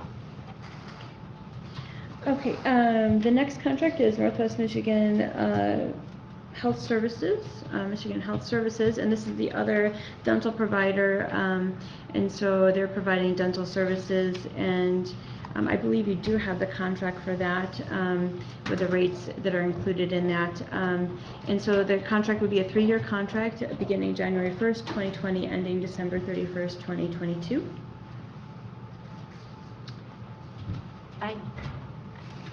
Commissioner Law. Yeah, we don't. We don't have that rate again, so if you could add that one. Yep, for I now. can do Okay. that, I can add that. That would Yep. move, He's looking at company keepers. make a motion to move this forward to Tuesday night. Support. All those in favor? Aye. All those opposed? Motion passes 7-0. And that brings us to RLK Investments. Okay, so the next contract would be RLK Investments, or the DBA of Comfort Keepers, and they are the other vendor that provides the in-home services. And so the rates are listed below. It would be a 3-year contract beginning January 1st, 2020, ending December 31st, 2022, with a 3% increase each year. Commissioner Rettenbach. Move to recommend to the Board of Commissioners to waive the board policy on bid requirements and approve Leelanau County Senior Services to renew a contract with RLK Investments Incorporated, DBA Comfort Keepers, to provide personal care, respite care, homemaking, medication management, foot care, and transportation services to and from medical appointments at the rates, please insert the rates listed above, Allison. With a 3% increase each year beginning January 21, 2020 through December 31, 2022, pending corporate council review and approval. Second. My question would be, is the foot care, I mean, Yep. if it's at $25, is that going to get 3% every year? No, I don't, I believe in the contract, it's just the same, the foot care is the same, so, Okay. yep. Because, I mean, the way this reads, it sounds like that It- would also. I agree, but no, I think in the contract, it specifically states that Per service. it stays the same, yeah. Any other questions? All those in favor? Aye. All those opposed? Motion passes 7-0. Thank you. Now it brings us to share care. All right, I bring a contract with you to approve for Share Care. This would be a 3-year contract beginning January 1st, 2020, ending December 31st, 2022. They would continue to provide care coordination with their nurse, volunteer coordination, and assessment services as well. And I'm proposing a 3% increase each year. Commissioner Redden. I would Yes. move to recommend to the Board of Commissioners to waive the board policy on bid requirements and approve Leelanau County Senior Services to renew a contract with Share Care of Leelanau, Inc. to provide care coordination, volunteer coordination, and assessment services at the rates listed above. Please insert. For 3 years with an increase of 3% each year beginning January 1, 2020 through December 31, 2022, pending corporate council review and approval. Second. Commissioner Ansari. Is this the only vendor for this? This is the only vendor. So we have $100,000 Proposed, yes. for this, for 2020. You're building in a 3% increase for future years. Correct. Okay. Commissioner Lautner. Question for Commissioner Ansari. Does he want to amend the motion to add not to exceed $100,000? Is that budget amount per year? I read it at the form, it was for this year. I did not factor in for the 3-year and the maximum amount, because that was each year we look at the budget, so that's how I read that. So, For 2020, this is what is proposed, yes. not to exceed $100,000 for 2020. And pardon? It would not exceed $100,000 for the year 2020. Correct. Any other questions? Go ahead. No, I'm good. Oh, okay. All those in favor? Aye. All those opposed? The motion passes 7-0. So then we have Bay Area. I'm proposing to enter into a new contract with Bay Area Transit Authority to provide fare-free public transportation services to seniors who are Leelanau County residents and 60 years of age or older. And this would be a pilot, a 1-year program to see how this works, but I think it would address the transportation concerns we continue to see for seniors in the county, and I think it would also address the isolation rate of offering another opportunity to get people out and about.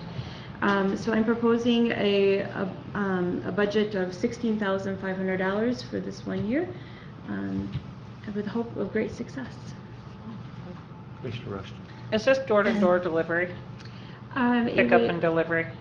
It would be using the existing routes and existing programs. It would just be that any senior that wishes to, so they do have some door-to-door within their scope of work, practice or work, where they would deliver somebody, pick up somebody at their home and take them either to another route, or depending on where in the county, they may be able to do the door-to-door. So it would be using their existing framework of services. So how are we going to be able to track how many seniors? So they would have Leelanau County residents that qualify, that meet that residential and that 6 years of age old, that would have a special card. They would design a special card that they would be able to track. Okay. And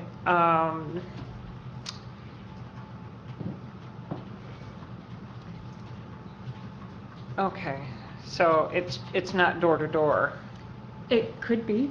It could be. It could be. I guess that's Yeah. where I was going. Yeah. So they could either use it for door-to-door pickup and delivery. I don't know how else to put it. Yeah. Or they can use the existing- public transit route that Correct. currently exists. Correct. Okay. Commissioner Love. And these are for income qualified seniors? This would be for any senior. And so. So even our wealthiest seniors can get free beta busing now? Is there what? Even our wealthiest seniors can get free beta busing? They could.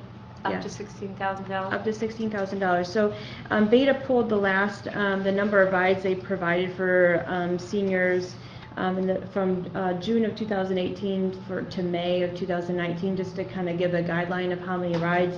And so at that point, they have provided 3,726 rides. And so if they look at the fares and how much money was spent, that was 11,000. I'm proposing 16,000. With the hope that we would have more seniors that are getting out and using transportation to get to groceries, to see friends, to be able to have that address that social isolation and meeting of needs. Commissioner Answer. This is basically the same thing that Beta is currently offering. We're just going to pick up the bill. For seniors. We're not proposing any additional new services by Beta or anything like that. It's just, we're going to pick up the bill for these particular people, and however many rides that is, up to 16,500. If it's less, we pay less. Correct. Commissioner Wessel. I'm sitting here trying to think, how is this different than our restaurant vouchers that we struggled with when we said we want to have need-based programs? And now we're changing our philosophy a bit, or are we just offsetting Beta's cost? This takes us in a little different direction than we've been since we got rid of the restaurant vouchers, which we said we needed to do because of the increased cost. So I'm not opposed to this, I don't think, but it sounds like a philosophical. Did it go through the senior citizen or senior services? I brought advisory it. group? Yes, I addressed it and brought it up at the advisory committee, and I did put it in my budget as a new program I was adding. I would like to add. Commissioner Lochner.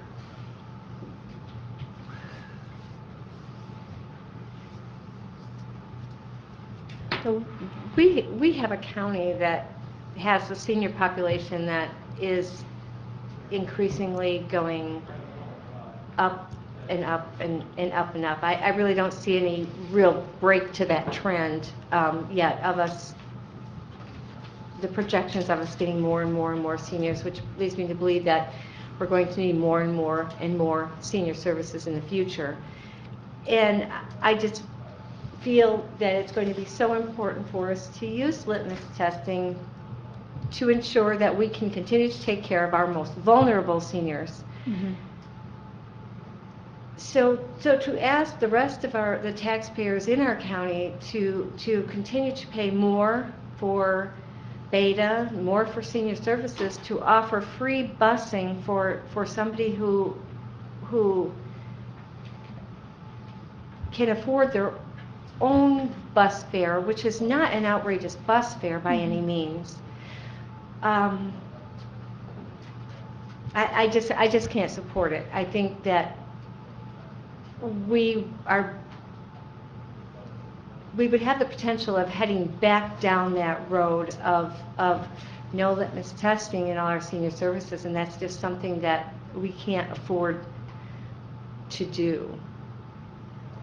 And we certainly won't be able to sustain in the future, at least if we want to have services available in the future.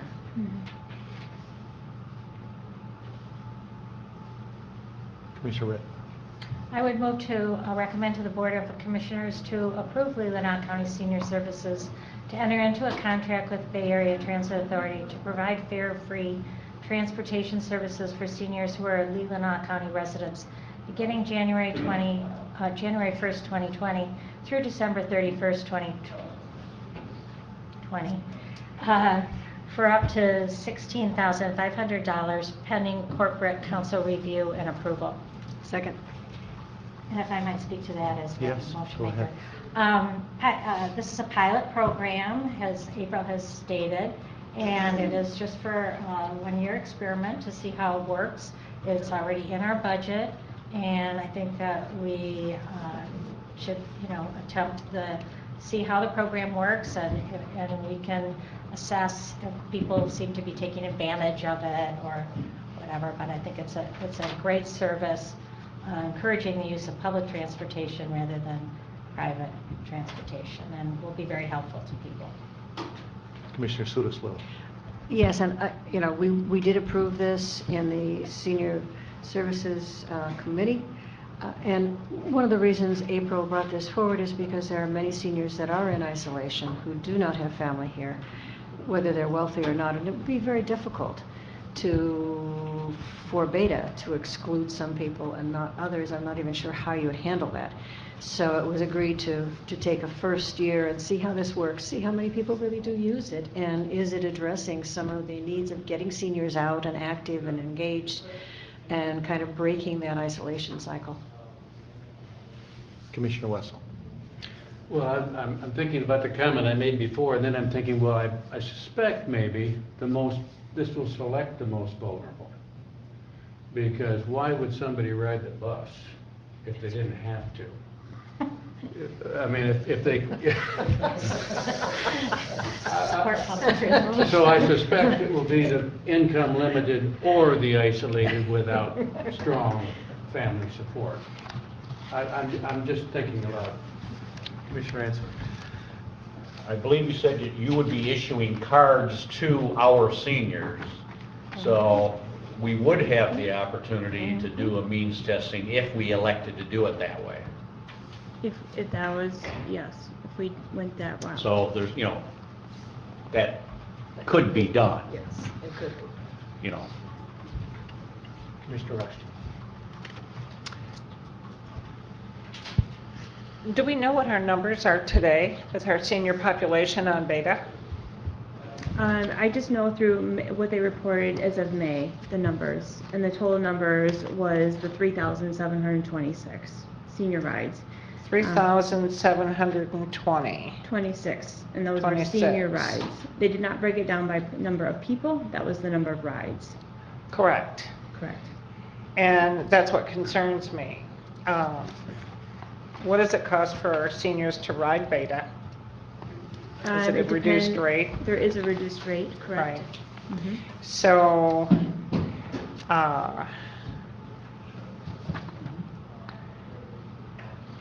She had said $11,000, so. right. So it's $4 a ride or less, $3. So, I think the price is inflated, number one. so they, for a village loop, it's $3. That would be the fare. For a senior rate would be $1.50. For this, a city loop would be 75 cents. A city link, $1.50. Village link, $1.50. Same day reservation, it went from $1.50 to $3. So they've listed out, and I would have that listed for Tuesday.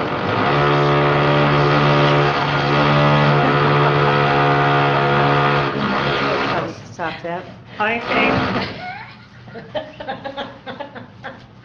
I think I like the idea of a pilot program.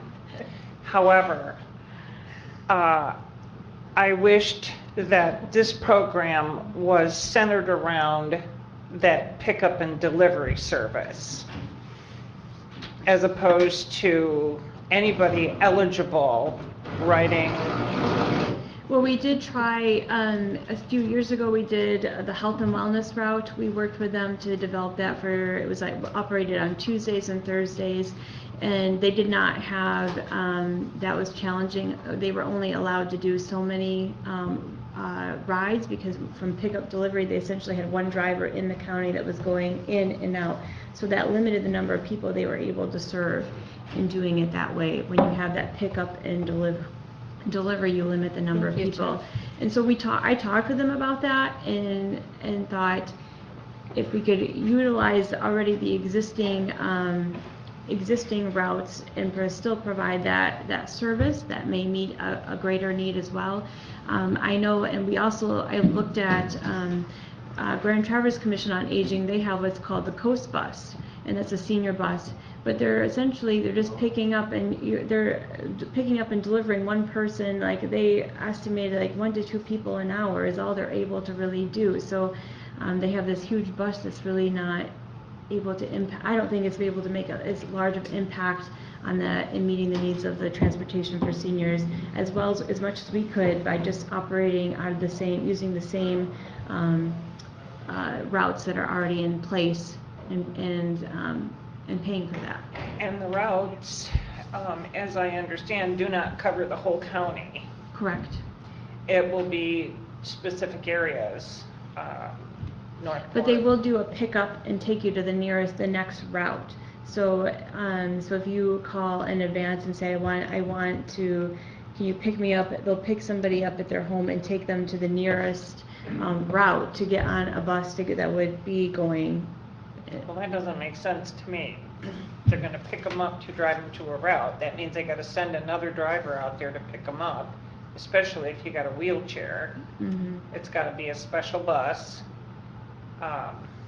It's not a perfect system, and it's very hard. I know you sit on the board. In a rural area, it's very challenging. I have a hard time supporting this. I like the idea that it's a pilot program, but I don't think that it gets to the needs that our seniors have. As Ty mentioned, we want to target those seniors who have the need, as opposed to putting a blanket pilot program out there for everybody to ride. And like Ty says, they're probably not going to ride the bus. Who would ride the bus, is what he said.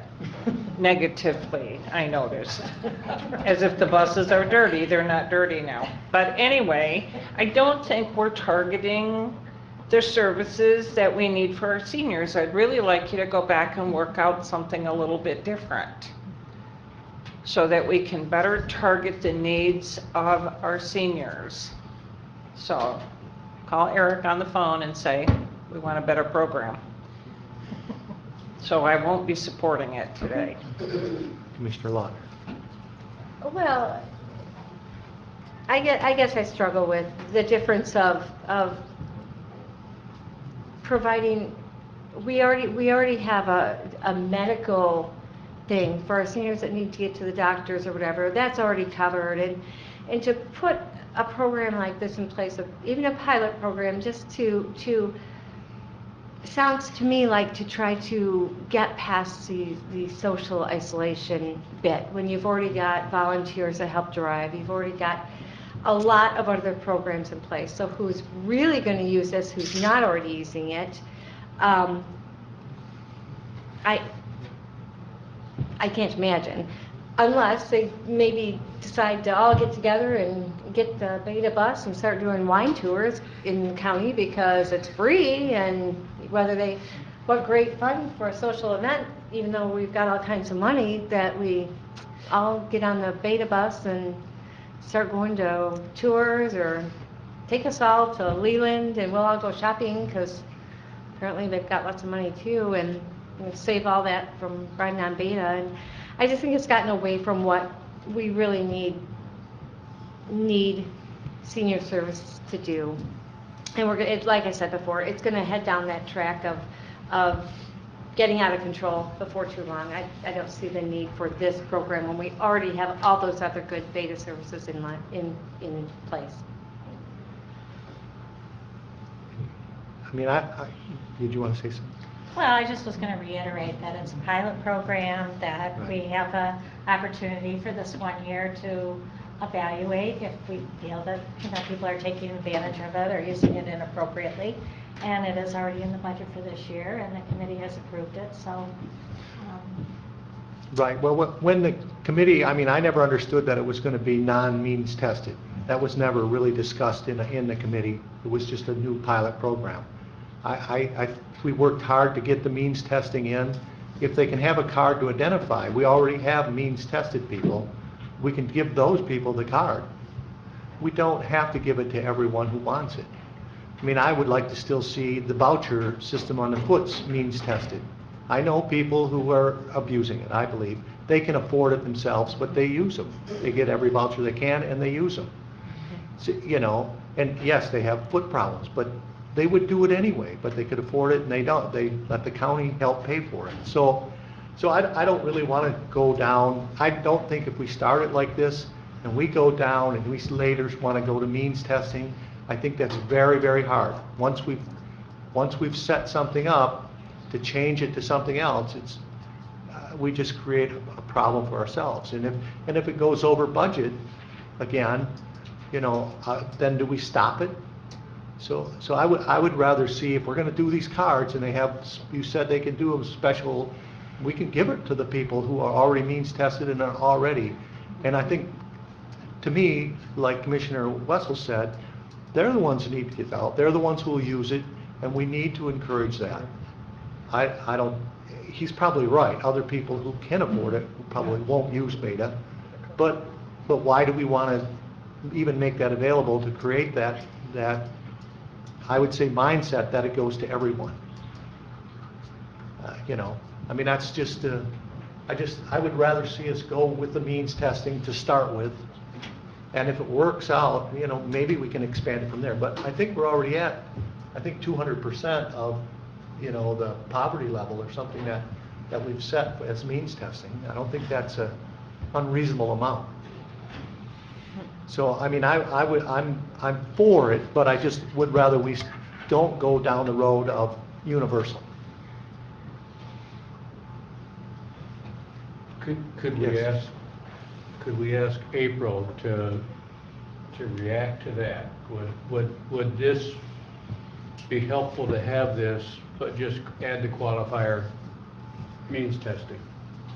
I think currently the number of people that we means test is a little over 100. It's a very involved process. So I don't think you're going to see that. I don't think it would have a huge impact in providing transportation for those. When you look at the county population of seniors. So, and I don't know if we would encourage, or if we would get a great response in other people just going through the means testing process to get a beta pass. That was I mean, there's a lot of work involved in them collecting and applying for going through that, and then for us to evaluate all of it as well.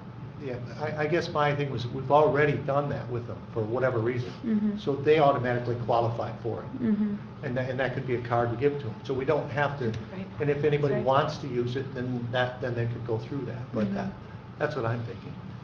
Yes. Suggestion that if we went ahead with it as a pilot, didn't do the means testing, would there be a way to track who uses it? Yes. Who gets the car and what their circumstances are? They would be able to give us all the names and numbers. And then we'd see, maybe there are people that cannot drive or live only in rural areas where there's no close neighborhood. I think I could support doing it if we treated it as a real pilot and take a look at who is using it, who is it helping, and is anybody taking advantage of it that shouldn't. Just a thought.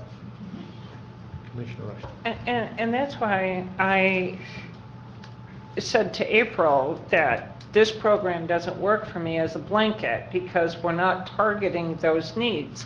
So how do we develop a program that targets those needs, and then offering that to Beta or working with Beta? Because I would rather pay, even if it costs a little bit more, to transport our seniors in a wheelchair from point A to point B. That's what I think senior services should be helping, is helping those seniors who can't drive, or they have a wheelchair or whatever. That's where we should be targeting them for transportation, not just a blanket, everybody rides free just because you're 60 years old. To the casino. You know? because I don't think we're doing justice to those who have the need. So, like I said, I won't support it as written today. I'd be happy to move it forward next week to see if you can come up with something a little bit different, working with, the beta team, or coming up with some great ideas yourself and how we can. We've explored that, doing the point A to point B, and they don't, they have alluded to the fact that there's not enough ridership, it costs a lot of money to do that, and so we talked about other options, and so this was an idea that had come, that Alan and Eric and I had talked about in great length over time. Well, the problem is, our seniors are paying the tax dollars to Beta. They're paying the tax dollars to senior services. We all are paying for those taxes. And to take the senior dollars and transfer it over to Beta, just because you're 60, it doesn't sit well with me. I want those dollars targeted to those seniors who have need. I'll leave it there.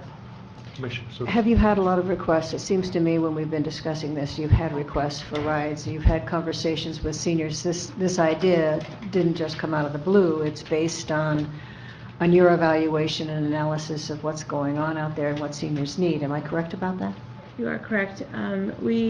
So currently, we've always assisted with volunteers and other either with Munson or Comfort Keepers to provide transportation to medical appointments, and that's strictly just the medical appointments to and from. And we continue to get a number of calls requesting because they cannot access grocery stores, or they can't access goods and services, or to get out socially to be able to go and do something. And so this was another way of giving those seniors an opportunity to get out in a different way. So given that it is a pilot, and I appreciate what Commissioner Rushton is saying, but you will know who's riding, and you can do the analysis to see, are these the seniors who are wheelchair bound, or who don't have a car, or have no family, or whatever it is. And we would also be able to do like a survey and to be able to follow up with information as well to gather more, at the end. Mm-hmm. So next year, if this looks like it isn't a good investment of the money, we don't do it again. Correct. Any other statements? Okay, all those in favor? Aye. All those opposed? Aye. I think the motion fails 4-3. So then we'll move on to what's in the proposed out-of-state travel? Correct. Could you get you want a roll call, please? I guess we got the audience wants to know. If I got it right. People would tell everybody who voted. Well, I can tell you, but I suppose, what's that? Yeah. Commissioner Rettenbach? Yes? Commissioner Rushton? No? Commissioner Sotis Little? Yes. Commissioner Russell? Yes. Commissioner Answergey? No. Chairman Bunnick? No. Commissioner Lautner? No. Motion fails 4-3. Yes. I am very much in agreement with Commissioner Rushton. I would be very open to hearing an alternative. I mean, I guess I would hope that maybe we could use that 16,500 and get volunteers to take these people, whoever it is, to and from wherever they need to go, and get them out that way. I mean, maybe we could use it with that, and I think that would be much more beneficial. So I guess I'm going to follow up with a question. So you would be open to our department providing transportation to grocery stores and other Litmus tested. Means tested, Means myself. Yes. I move to recommend to the Board of Commissioners to move forward the idea of a contract with the Bay Area Transit Authority that would be means tested to next week's meeting. Support. Okay, I think we just voted on that, but, all right.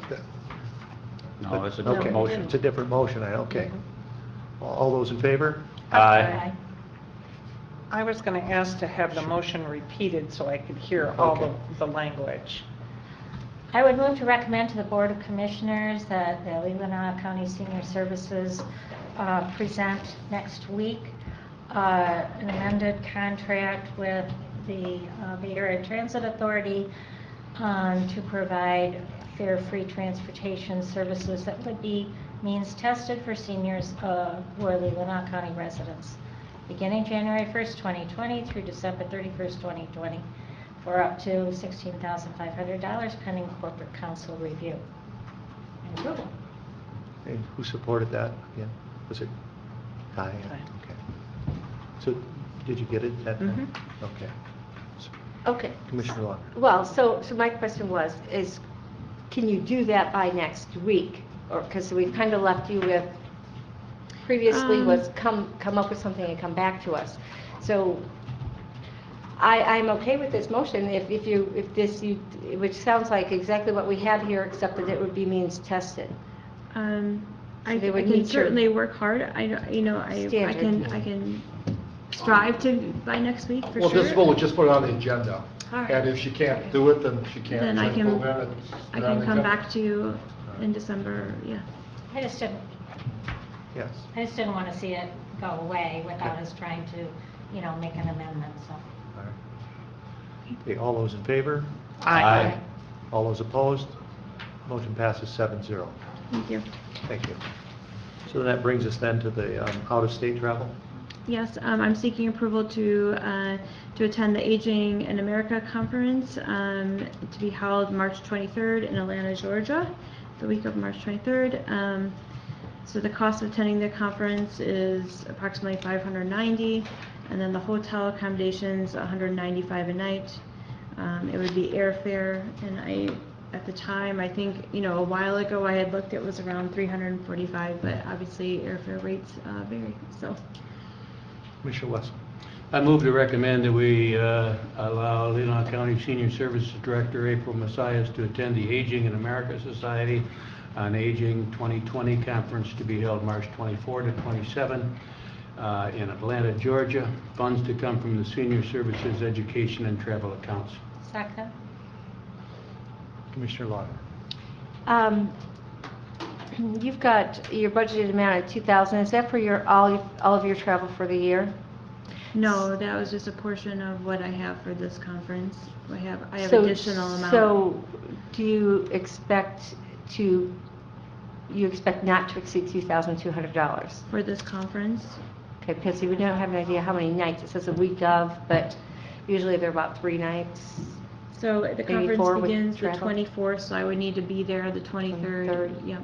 And then it ends on Friday, so I would fly out Friday, so Tuesday, Wednesday, Thursday, so 3 nights. And yeah. that's 200 nights in your travel. So give us an idea of what you will not exceed by Tuesday, so we can change that in there. Okay.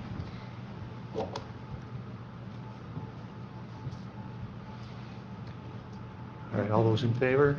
Aye. Aye. All those opposed? Motion passes 7-0. Thank you for your willingness Yeah. to go learn. Sure. All right. I love it. It's a great conference. That takes us to number 7. In that, I was wondering if we do C first, then will that cover would the recommendation for the repairs then be covered under that? Or does it? Well, you would have to officially set up everything and go through the process. Okay, so I second- believe, and Jerry and Steve are here, they want to move on this quickly. Right. Well, I was just trying to get it under the SAD. if you Yeah, could. I don't think that's, All right. Jerry, it'd be helpful, I think, if you came up here. All right, so the first thing would be the contractor for emergency repairs. We're talking about the dam repair. On the dam repair, as you know, we went out for bids. We hired an engineer. He came up with an estimate about 30,000. We went out for bids. The bids came in 88,000. Thank you, 88,000, which was a shock for everyone. And it's kind of a damn if you do, damn if you don't, because some work has to take place. I didn't even know, I just realized that. It was fun. I didn't honestly know. Oh, sure. I did, but obviously we have some major issues there. Jerry's been battling high water levels all summer long. Winter time's coming with the freezing. And so the dam authority asked Patrick to go back and see what can be done right now to solve the problem without incurring a bill of almost $90,000. So Patrick came up with a plan. Steve and Jerry want to review that plan and what he's recommending take place immediately. Yeah, we trimmed it down, or Pat did. Installation of sump, pump, and plumbing prepped by Fisher. The pump itself will not be installed. We can get one at a lesser rate. That'll be us. Electrical will be us. I'm sorry, the electrical will be done, and the installation of the hand railing and the concrete steps and the wall. So we trimmed it down. Basically, we have a setup, demo, and a construction of a sump pit and a core drain line, a 12-inch concrete cutoff wall, which is the critical element to keep water from flowing into our control room, deck extension, and then concrete steps. So that brought it down to 38,000, not to exceed 38,333.04. So by limiting what we're doing, we were able to decrease the amount of money that would be spent. We did get one bid only. The person that bid was Rusty Friedel. He's now working with Fisher. It was a step up from him from Gerace. He was working with Gerace when he was in charge of the crew that built the dam improvement. So the dam was installed by a group that he officiated and ran. He brought it in time frame and on budget. Very professional person, and I like working with Rusty. He's just very straightforward and knows exactly what he's doing. I did contact him, and I explained the situation that we thought, we were going into this thinking it was going to be a much smaller amount than the amount that was bid from his group. That being said, he went back and said, okay, if everything goes, I said, what can you help me with here? How is this going to go? And he said, well, if everything goes very smoothly, and he listed out the things that I just mentioned to you, it would come in possibly as low as $27,560. So he's got enough room in there with the weather and all kinds of things that can happen in construction as you're going into this kind of a situation, built in. And if things were going really smoothly, it would be a little bit less. But I just wanted to get a good feel for where he was going with it and what he was doing. Commissioner I just had a question. Commissioner Redbud, yeah. I just had a question when you were running through the things that were included. The deck extension, is that inside the pump house itself or outside? It's a curious situation. The control room is in a bay that is not used for water discharge anymore. As a matter of fact, it wasn't used for a long time. It's the bay that sits underneath the restaurant. The control room itself does not take up the whole bay, if you will. If you go over and look at the crest gate and watch the water flowing, the water goes over the crest gate and it hits a pad, an apron, and that runs all the way down the apron and then dumps into the river. The control room takes up maybe half the distance from the wall out the apron. There's a little entrance area that's used for storage by the restaurant in front of the control room door that is on that apron. It's that area that is in essence allowing the water to flow from Lake Michigan into our control room. So we are in essence taking that control area over now and putting a cutoff wall in there.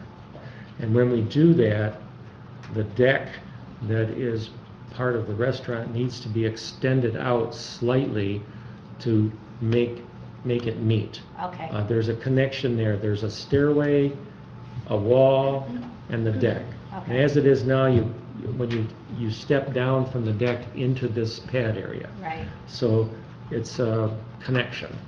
That's Okay. why the extension is in there. You have to extend out to a certain degree to get to the spot where it's going to happen. Okay, well, there's no doubt in my mind that, this is an emergency repair that needs to be taken care of, and I'm all in favor, but I'm just, had that question about where that was, so appreciate it. Commissioner Lautner, do you have a question? No, but I would have to make a motion. No. So Commissioner Sutis will have it. Okay. At the dam authority meeting, when this was reviewed, this particular bid was reviewed, it was my understanding that the items that were taken off were not necessarily items that did not need to be done, but could be done later. But that these were the items that would ensure that this was a safe place to work and take care of the situation currently. Is that correct?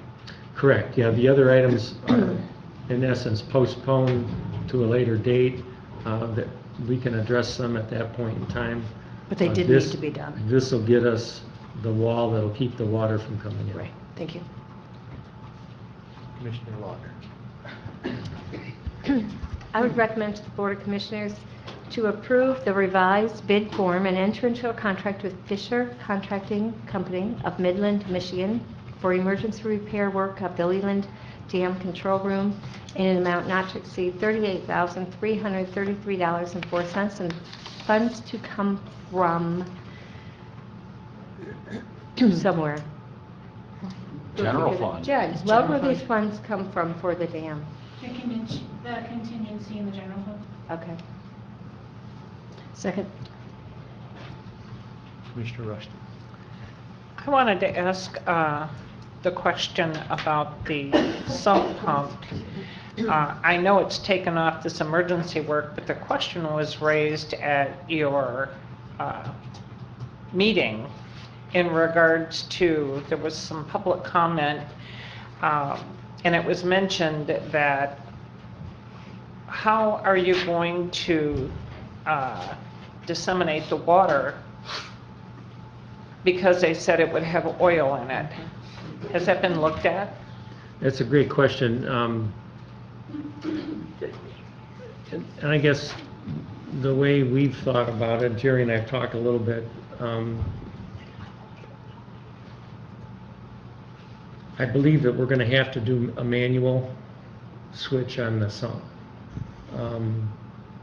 And the sump is geared for, say, X amount of water if there's a leak in that room. And if we are manual, it allows us to address an oil issue. So it's a great question, and we're going to have to get a procedure for it. It's a new thing for the control room. The sump pump is new coming in. We're going to have to have a procedure. When does it get turned on, and how do we deal with any oil that may be present? Well, the reason I posed the question today is because I'm wondering if we have all the pieces for this project, are we looking at all the pieces that may come down the road with this project? With regard to? Anything, an issue like this. What do we do with the water that has oil in it? Where's that water going to go? How are we going to, it can't go back in the river, right? Unless it's treated. Well, we have through Pig Corporation is one company that have absorbing material and different things that you put on, because oil usually will float on water. So before that water is discharged, it can be absorbed through these, basically a sock or something similar to that. A sock? Drain sock. Yeah. Well, there's a special absorbent material that made for water and oil to put on before I would pump it. If it's that bad, we'll have some issues going on in a hurry. But yeah, that would be we have water, and that's one thing, but if you have oil, if it gets that high or a line breaks, I'm not gonna be pumping it out. You know, we're gonna stop the oil leak and then come up with a plan to get the oil out of there. That would be past the drain sock thing. We'd actually have to pump it into something if we had that much. We got 30 gallons anyway. 30 gallons of oil is max. And I know all the boats down there and whatnot probably spew a lot more during the summer, but that's irrelevant. We're responsible for this, so that would be the procedure on that. Commissioner Locke. Yes, thank you. Well, I'm sorry, I had some more. So, I made the motion because I think we do have a situation that we've got to take care of as soon as possible. We're already into some nasty weather out there, so, two questions. When would they begin their work? Rusty was trying to get a approximate date, and so he knows when this meeting is, and he knows when the next meeting. Okay. And he's prepared to mobilize soon thereafter. All right. So is this the last thing we'll have to pay for ourselves if we approve C? Or if we approve C first, as our chairman wanted to do early in the meeting, can this come out of the assessment district? If we approve the assessment district first next week? It's my understanding that the work that's done before the special assessment district is fully in force. It's what we would have to pay for. Physical work or approval of that work? This will not be covered because there's a process if you wish to do the assessment, and help me out, Steve, because we talked to legal counsel.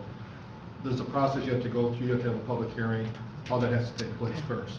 So this would not be. So we can't approve the assessment district and start charging it to it? You're not even without being it? asked to approve, you're just asking to start the process. This Okay. would be the beginning of the beginning. So to answer my question, then this will not be. But the beginning of the beginning is not enough to charge this to the assessment district? Okay. Jerry, have you been to the dam this week with the weather conditions? Not yet. I was Just going curious. this afternoon. So you don't know where the water level is right now? It was up into the room on Friday.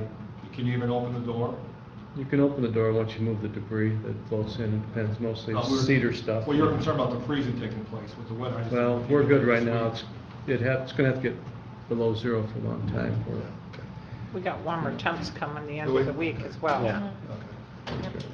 But there is water in the dam Yes, as far as sir. you know right now? The concrete slab's being warmed by the water of Lake Michigan, and the temperature of Lake Michigan water is at least high 30s, low 40s right now, so that slab's being warmed, so we've got a perfect lull here in temp to get the wall in, I think. And based on the question when the work could begin, based on my discussion with our engineer, the engineer has been in contact with the contractor. They know the bid will probably be approved next Tuesday night. And I think he's, as Steve mentioned, he's prepared to start fairly soon. He's anticipating this on his schedule. Any other questions? Okay, all those in favor? Aye. All those opposed? Motion passes 7-0. That brings us to the AT&T contract. Yeah, it's a renewal of the contract.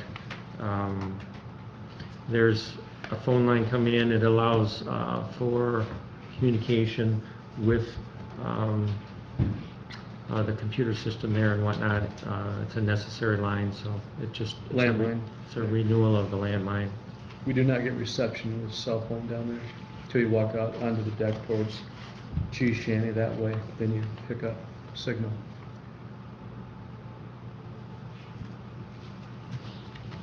Commissioner Locke. I would recommend to the Board of Commissioners to approve the, whoops, let me go to the next one. I had it in front of me a minute ago. I recommend to the Board of Commissioners to approve renewing an agreement with AT&T for Business Local Call Unlimited, Plan B, on behalf of the Leland Dam Authority for the landline located in the Leland Dam Control Room for 12-month term rate of $65 per line per month, which we have just one line, correct? Funds to come from 801-000. Board. Commissioner Locke. I have a question for you in regards to this phone line. Is there an actual phone hooked up there? Yes, there's a wall phone. A wall phone? Right next to the Okay. control. So if you have an emergency there, you can pick up That's- that phone? That's why Okay. we have it. That was the original plan. Yeah. Yeah, no, I do have one of those at home, but no, it's, I do push, too. you know, one of those cheesy phones that, Oh, mine's still the original. yeah. All those in favor? Aye. All those opposed? Motion passes 7-0. That brings us to the reactivation of the SAD. Yeah, it's, I think there's been a little bit of a look-see at it. Michelle has gathered some materials. I think Rob has looked at it, John Gallagher looked at it. So it's, everybody's kind of taken a peek and kind of waiting for the dam authority to make a decision whether we need to go forward with this. And I believe everybody pretty much is on the same page that we need to go back into the special assessment district and get that ball rolling. So as this is just the first step, and help you out here, Steve, as I understand, the first step, if you approve this, then the department heads have to go through the assessment, identify every single parcel. The district will stay the same, because that's by court order, but it's the number of parcels and who will be assessed. And at that point, that will come back to board, and then I believe you have to have some public hearings, and at some point, you have to set up, if you wish to do it, and what the percentage will be. But that's down the road. This is the first step, is just to have the staff start on the technical requirements and which properties are in the district, how many are in the district, and those type of technical requirements. So this is not signing up the district or signing up the fees. The district boundaries have been set by court order, but there's been many property transfers and maybe splits and maybe consolidations over the years, and that's why it's a fairly lengthy process to go through every one of those records to update them from the last assessment, which was when, Steve, when was the last assessment? The Early last 2000s? was finished in 05, 06. Okay, so 14 years. So it's going to take a little work for the staff to go through those and verify each parcel and what the status is compared to where it was in 2005. We're on the dam authority side, we're working on a budget that will be used to,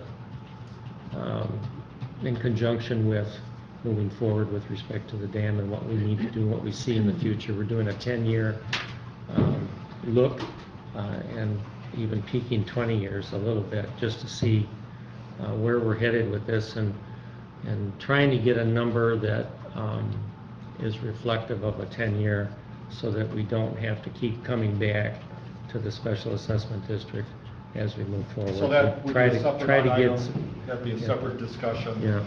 This is just the technical phase of it to make sure we have our accurate records in place. If the board chooses to do a special assessment. And then how much, that's a whole separate topic also. Just ask. Commissioner Wesson?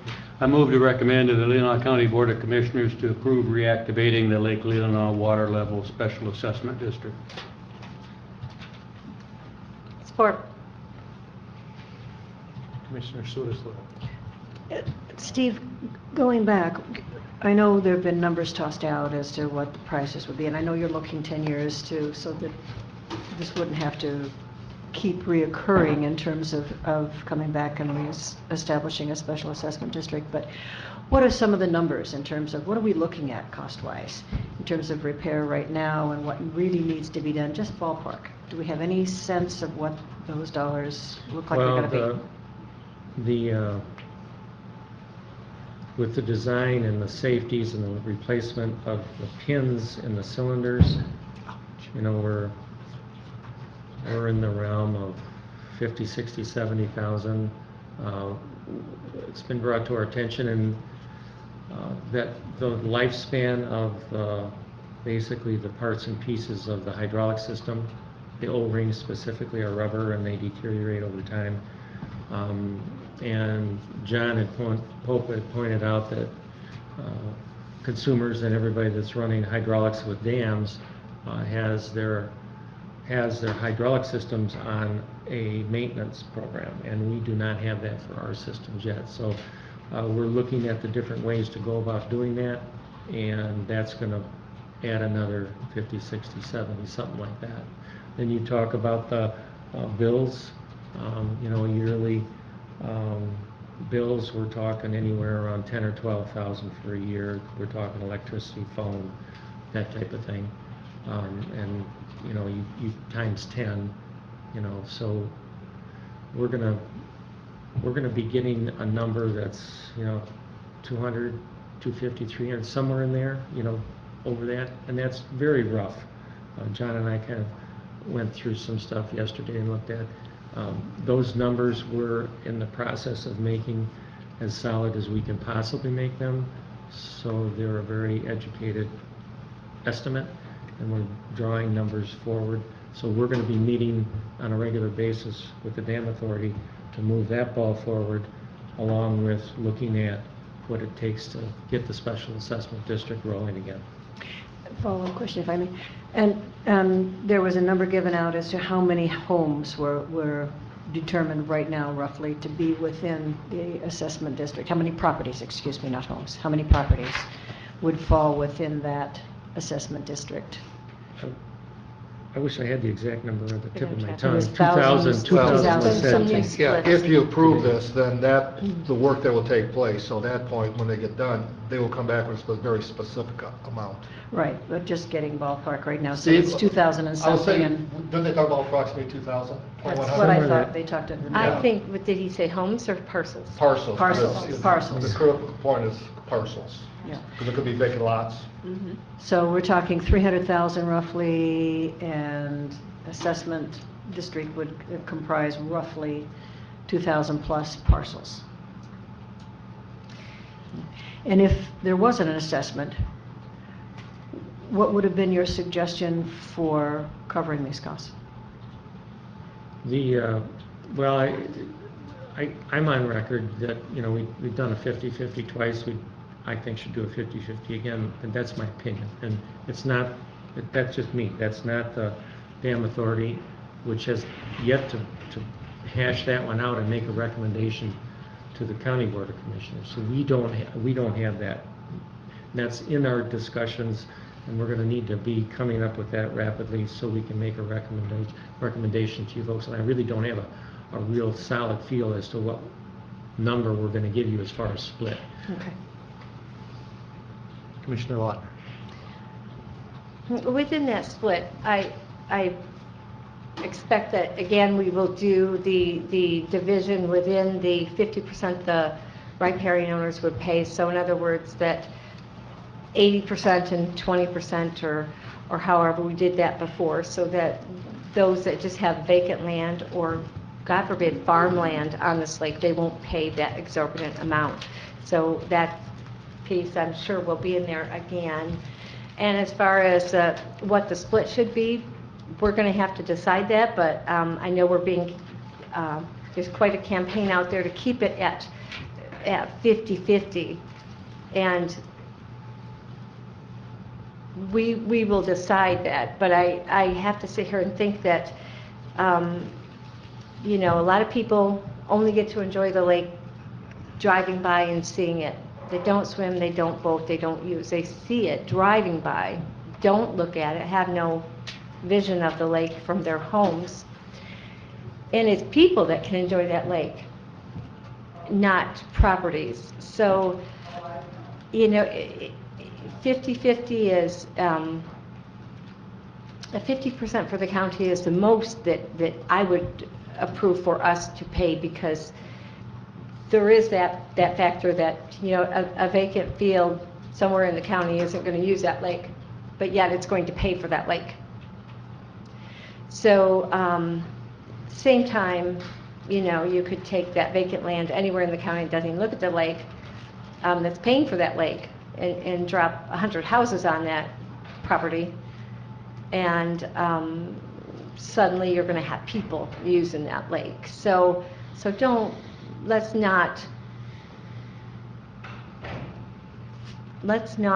tax the county itself for any more than 50%, because I think that's a fair way to do it, and that's just my. On the other hand, last time we were petitioned by people who pay for their own down on Glen Lake and said they're already paying for their own lake, let Lake Leelanau pay for their lake. And we haven't heard from those people yet this time around. So that should be interesting to see if we hear from them again. So. Commissioner Answer. The special assessment, when we set up that district, you can have a different rate for the first year and however long you set up the assessment for, you can have a second rate in successive years. It doesn't have to be an equal amount every year, just so you're aware of that. So if we plan, we know we have significant expenditures in the first year, we can assess for those in that first year and a successive amount for whatever the ongoing expenses that we expect them to be. My point is, it doesn't have to be the same amount every year. We can set it up however makes sense for us, just so you know that. Well, and I don't ever see that dam going away. So there's going to be continual cost for it permanently. So I would say that as we look at it, we should look at it as a permanent SAD, and the county will pay whatever proportion we decide, and the landowners, you know, the people in there pay a certain amount, but set it up so that it covers the maintenance, it covers the cost, and it continues on as long as the dam is there, and it ends when the dam ends. Because if we do it for 20 years, and in 20 years the dam has to be repaired for 100 or $1 million, whatever it is, there should be this district still in place, so we don't go through that cost again. Absolutely right. I mean, that's what, and then if it needs 100, I mean, I talked with John Popa too, or we sat down and went through his budget, and as an engineer, he talked about all the things that you've talked. There is continual repairs going to be needed.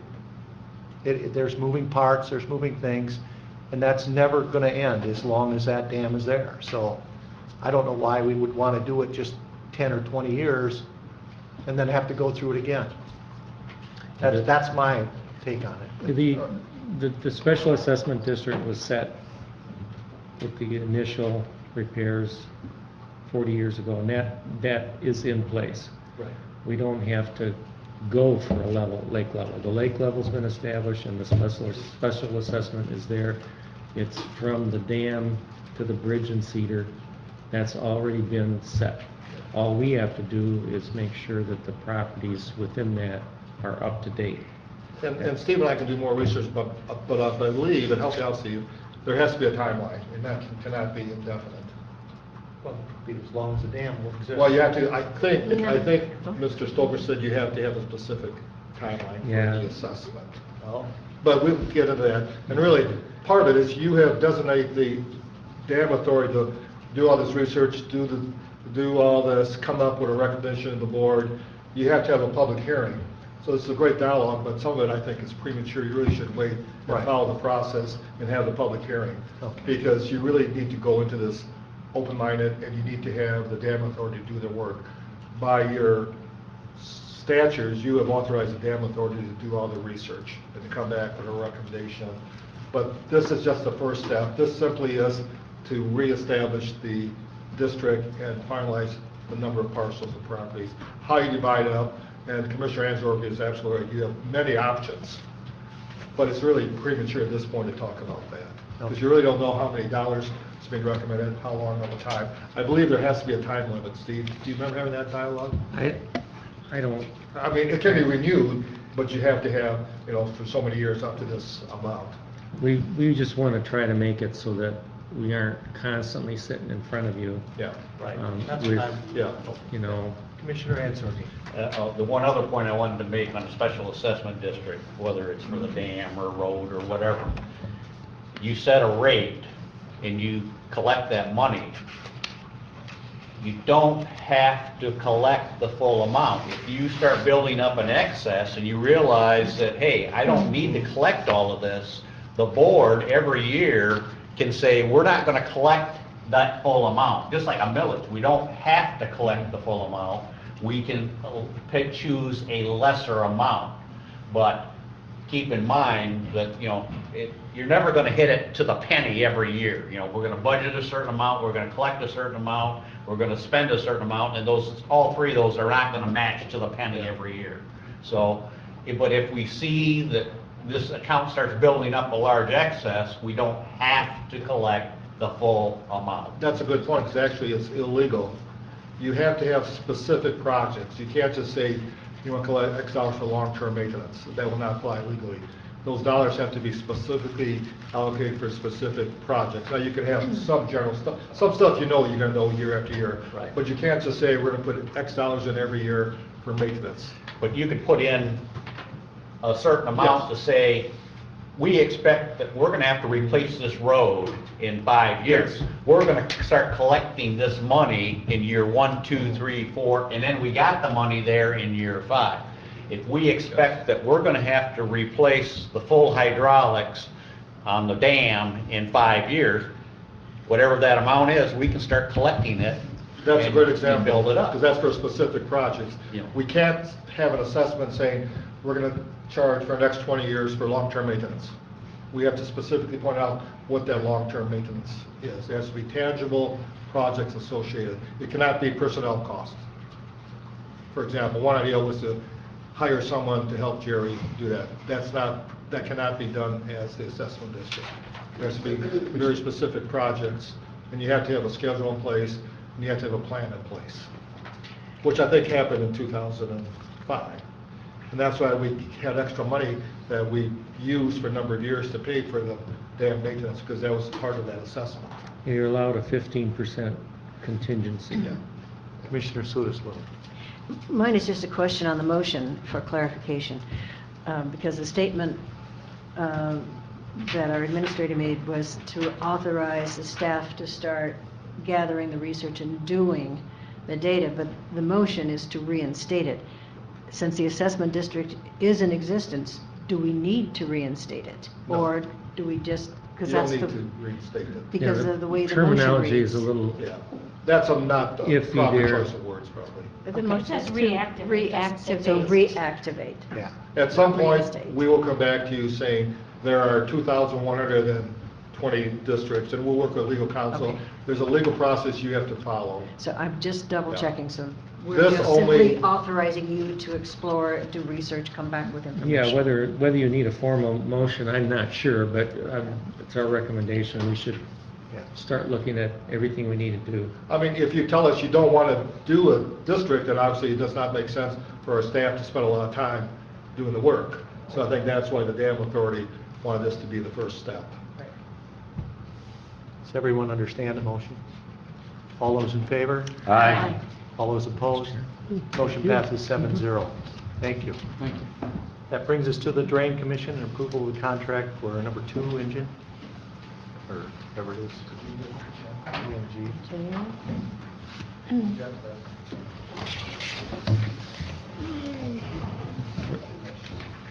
As usual, I'm sitting with Brian Sensi, our engineer, that is guiding us through the processes of all of the districts, drainage districts. And this contract that's in front of you is the latest. It would be another amendment to the Schaumburg draining contract, and this will take us through final design and bidding. So just wanting to keep you up to speed with what is being done and the contracts that are flowing forward.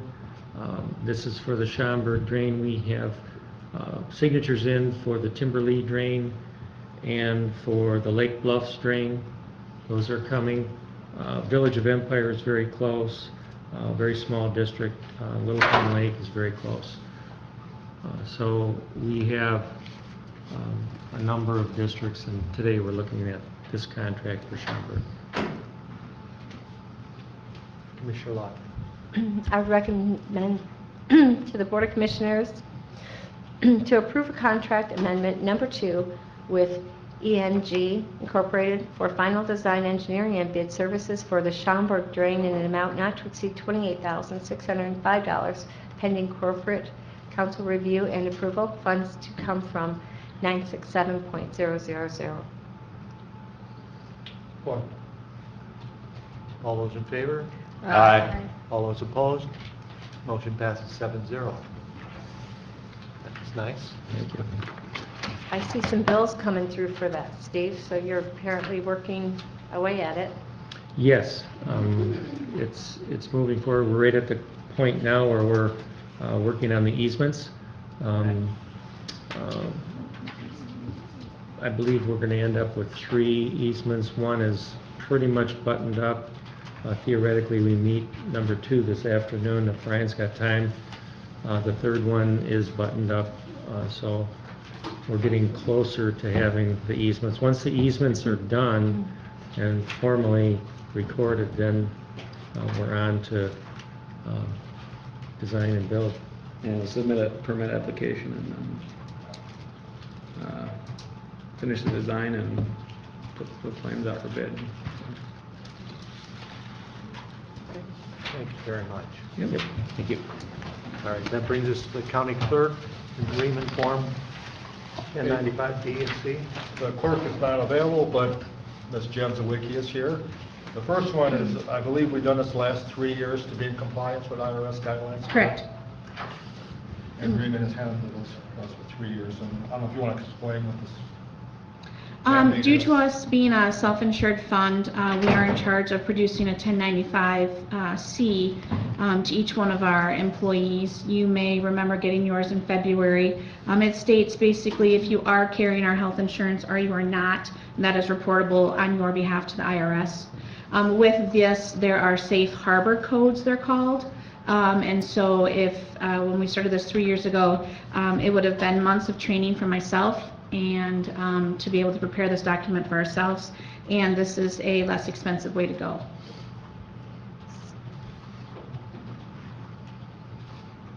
Commissioner Law.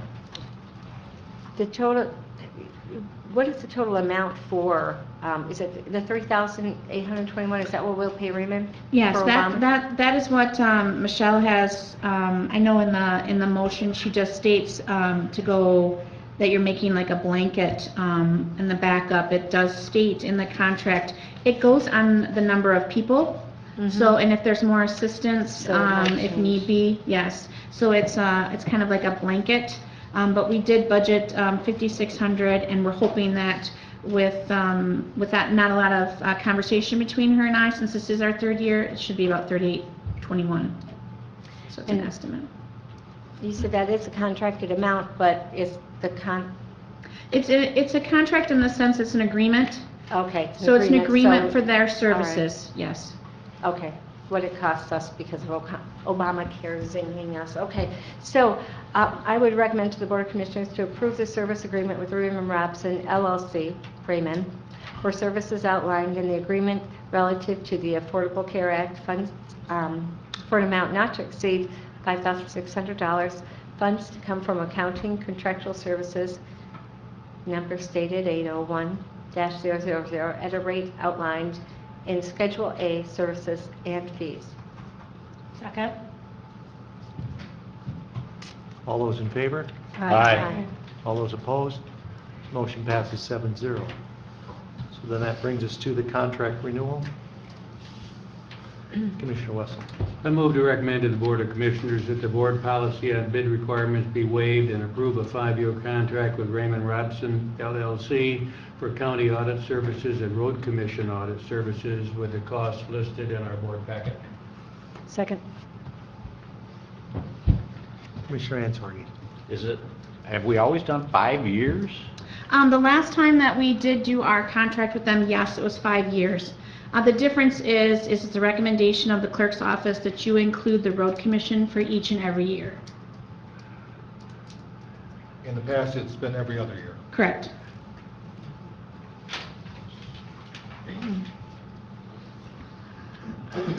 And the reason behind doing it every year?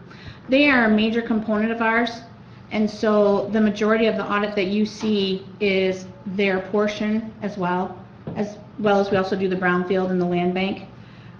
So it has been spoken to the clerk that there has been movement from the road commission looking to see if the county covers it for each and every year.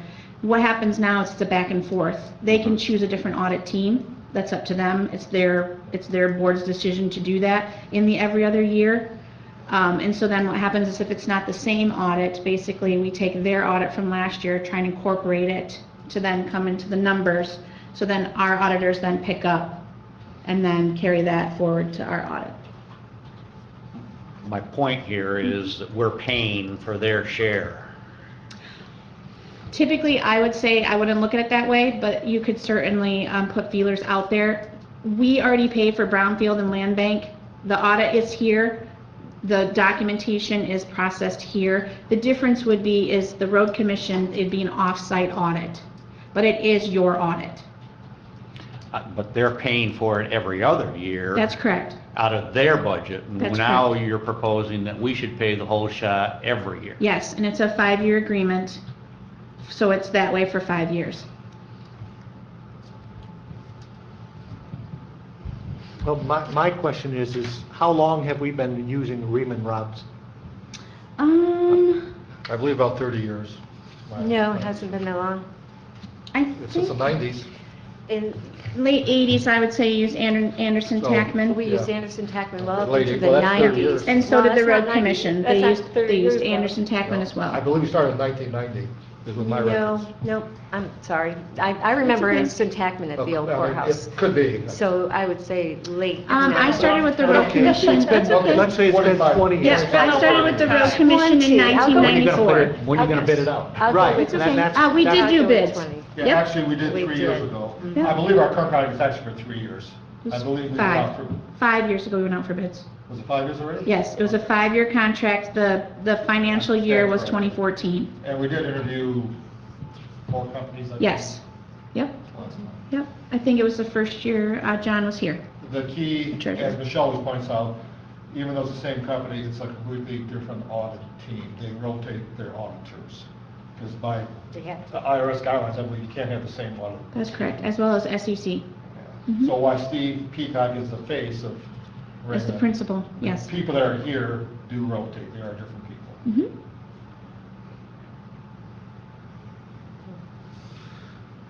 And I guess when we do it every other year, the in-between year, we end up completely going through and almost paying to have it audited again, because they go through all the books, whatever, unless Riemann Robson did it again. So we don't really benefit every other year very, very much, because when they have to use someone else, our auditors almost completely go through theirs again. Correct. So that's the problem with letting them do it every other year, you know? So we end up paying almost for it again. Commissioner Hanson. Have we discussed this with the road commission? Are they willing to share the costs if we're gonna take over the audit, paying for the audit? Are they gonna kick in anything towards it? Have we had that discussion with them? No, it's a decision of the county board. I know it's our decision, but it's their budget. I don't want to speak on behalf of the road commission on how they feel about this. We have not had that discussion No, with I them. don't think so. Unless, Jen, have you, Michelle? have any- I only know that the couple of commissioners that I have spoken with were on board with this. And that was actually even last year. But you're more than welcome to do it whichever way you choose. I'm just letting you know that as a component, that the road commission is a large portion of your audit, and the services, they don't have to choose the same audit firm that you have. That's up to you. Commissioner Locke. And it looks like at least in the first 3 years, a savings? So currently, for 2018, we had, our audit was, we were charged $44,500. So it was $39,000 for the actual statement, and then if we had a single audit. So they are reducing our first year and our second year to be less than what we paid for our 5-year contract. Yeah.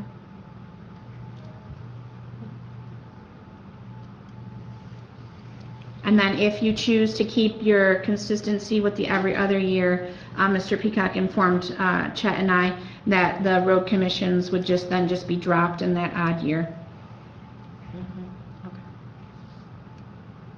Our rate would stay the same. Do we have a motion? I think we do. I think we have a motion, Okay, yes. I'm sorry. Okay, all those in favor? Aye. All those opposed? Aye. Okay, the motion passes 6-1. Yes. Go ahead. You want to take a 2-minute break? Can we take a 2-minute break? Sure. So that would bring us to administration. So we'll take a 2-minute break here. No order. No, we need the answer to the story. We don't, he doesn't have the answer, so. That's why it's in the book, the mysteries. What's the name of the book? All right, so, I got it, Michigan Mysteries. Michigan Mysteries, I think, yeah. so we have the administrator evaluation. I don't know if you've all gotten a copy of that. And I thought that would be a good thing that we could do. Ty, did you want to say anything about it? No, I had just mentioned to Will a couple of weeks ago that I thought it was time that we did this and had an opportunity to give some feedback to Chet. And thank you for including that in the packet. Thank you. Yes, Are you Commissioner. going to pass out paper copies of this that We we're can. supposed to turn back into you? Is that, Next Tuesday? okay? Okay. We'll do that. We didn't do it today. I just wanted to make sure you all wanted to, so. We'll do that next Tuesday. Okay, then we have Leelanau County Substance Abuse Prevention Coalition. Yeah, I just want to give you an update. As you know, we've spent a lot of time, energy on this. I think we are making an impact with our young people and across the board with different age groups. Got a great core of people that are donating their time working. As you know, we had April Demers for the first year. She got us a good start, and then we're in how can we continue with the progress, and I think we found the perfect person, Greg McMurrow. Most of you know Greg, he has been in our meetings. Has a unique ability to summarize events and get everyone on the same page working together, and has the ability to break down topics in ways that people can understand, and he has a great professional background. He originally agreed to do it for 6 months, and I think he's done a fantastic job. Then he did 6 more months, and he says, well, probably this is it for me, but I say twisted his hands and his feet and arms and begged him and pleaded, and he's agreed to do it for 6 more months at the exact same fee, which is only $1,000 a month. So he's not making much of this. I think he's a very poor negotiator when we agree on this price. But I think he's done a great job, and Commissioner Rushing and Commissioner Wesson, do you have anything to add? I would say that the meetings go well because Deb and Greg work well together. She's the official face of the coalition, and he does all the work. And you notice, And you fit in? at the meetings now, I just, I open and I go ahead, Greg. But you really do work well with them. Yeah, we do. But outside of just our meetings, he serves on various other committees representing Leelanau County. So it's not just our meetings. Correct. He's part of the 5-county group.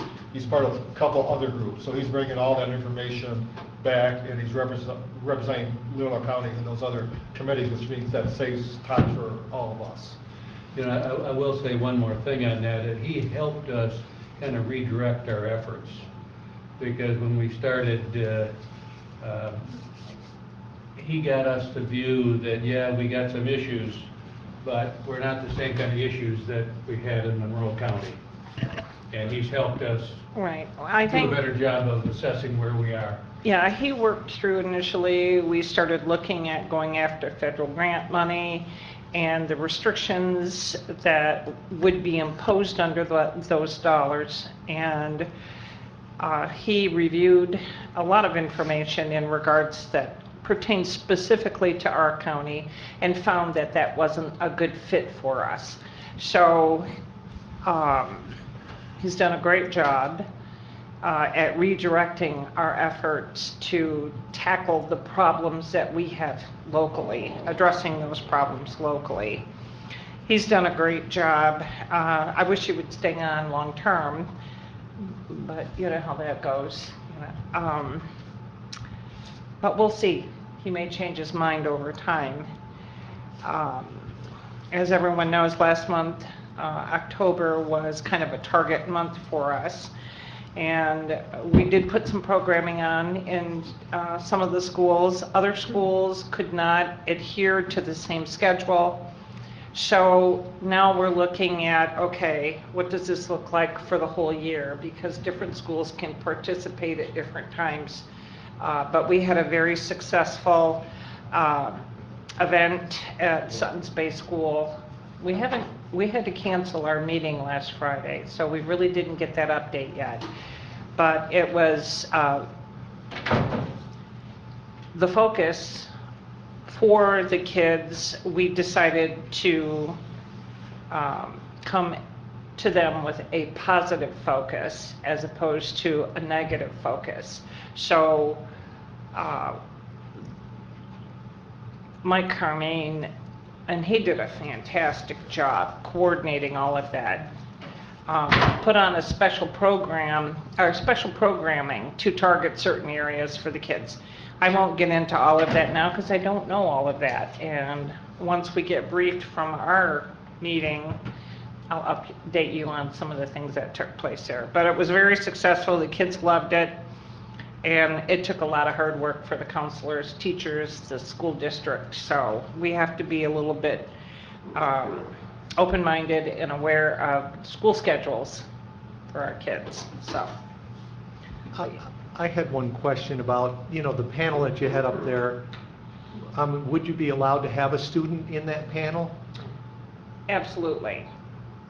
Because that was the only thing I noticed, there was no youth in it, but maybe that wasn't. That was geared more for parental information, because some of the things that we talked about is trying to educate the parents and giving them the tools that they need at home. So, but in the future, absolutely. Once our youth groups are up and running, hopefully we have a representative from each school. So, Commissioner Woods. I move to recommend to the Board of Commissioners to approve the agreement between Leelanau County and Greg McMorrow for consultant services on behalf of the Leelanau County Substance Abuse Prevention Coalition as presented. Funds to come from account ending in 957.019. Second.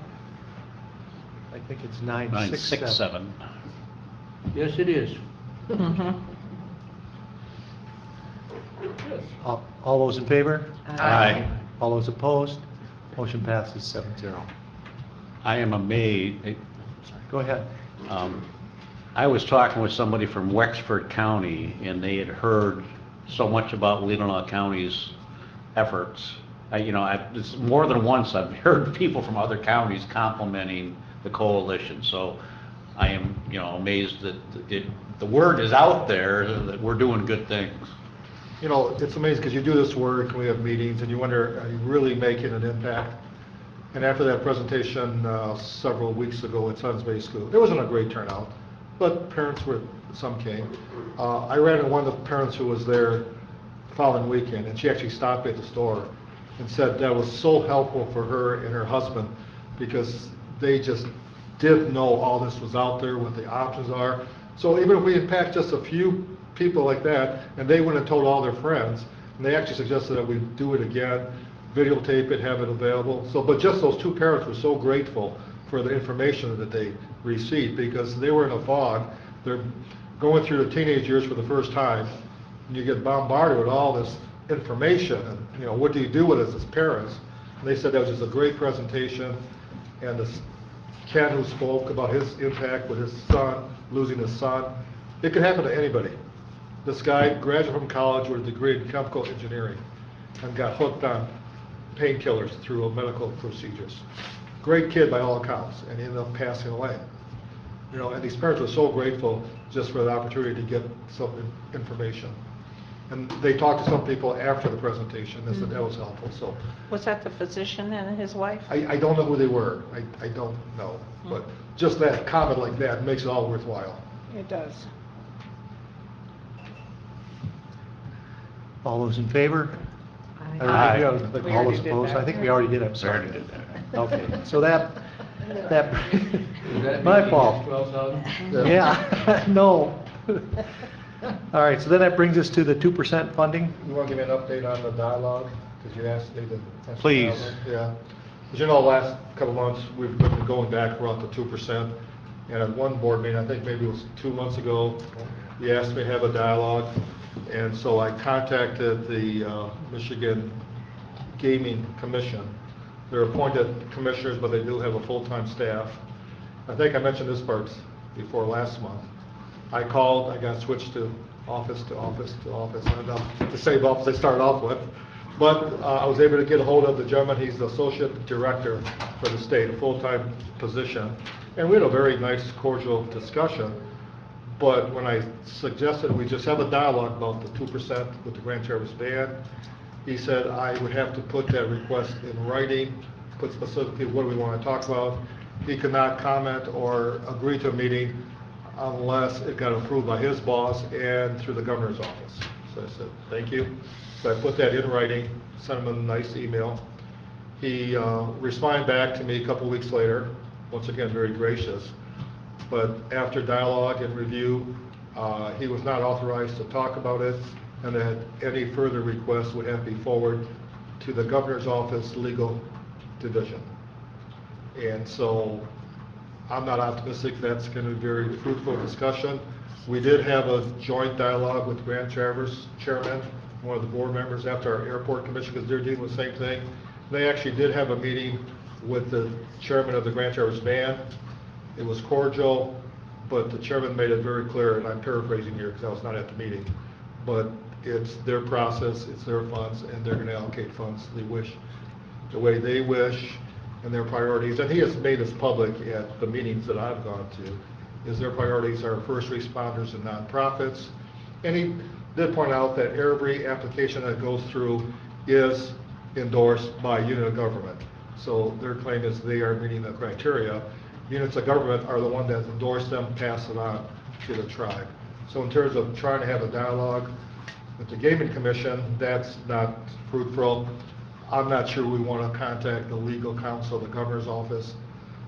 If I do, I have to put that in writing what we wish to talk about and what part of the contract. So I'm not sure that's going to be beneficial either. Well, and since that time, the governor has actually come out saying that they're trying to improve relationships with the tribes, and that they are, and I don't know if that was prompted from us, doing this, but they want to make better relationships with the tribes. So with that statement from the governor, I don't think that they're going to want to stir the pot at all. Commissioner Ansel.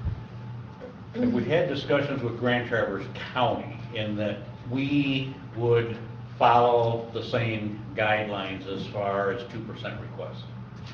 Well, I think we did have some of that. They did institute that they will only be brought forth from their departments, just as we are doing. Okay. And they actually did that, I think last month. Maybe the first time they've done that. And that was just after we talked with them, so. In the past, a nonprofit go directly to the board and ask for endorsement. They have modified theirs, pretty much as we have. Right. That has to go through a department or the elected official. So they didn't say that they were going to do that, but they have actually. They've actually done it. Have actually done it. Okay.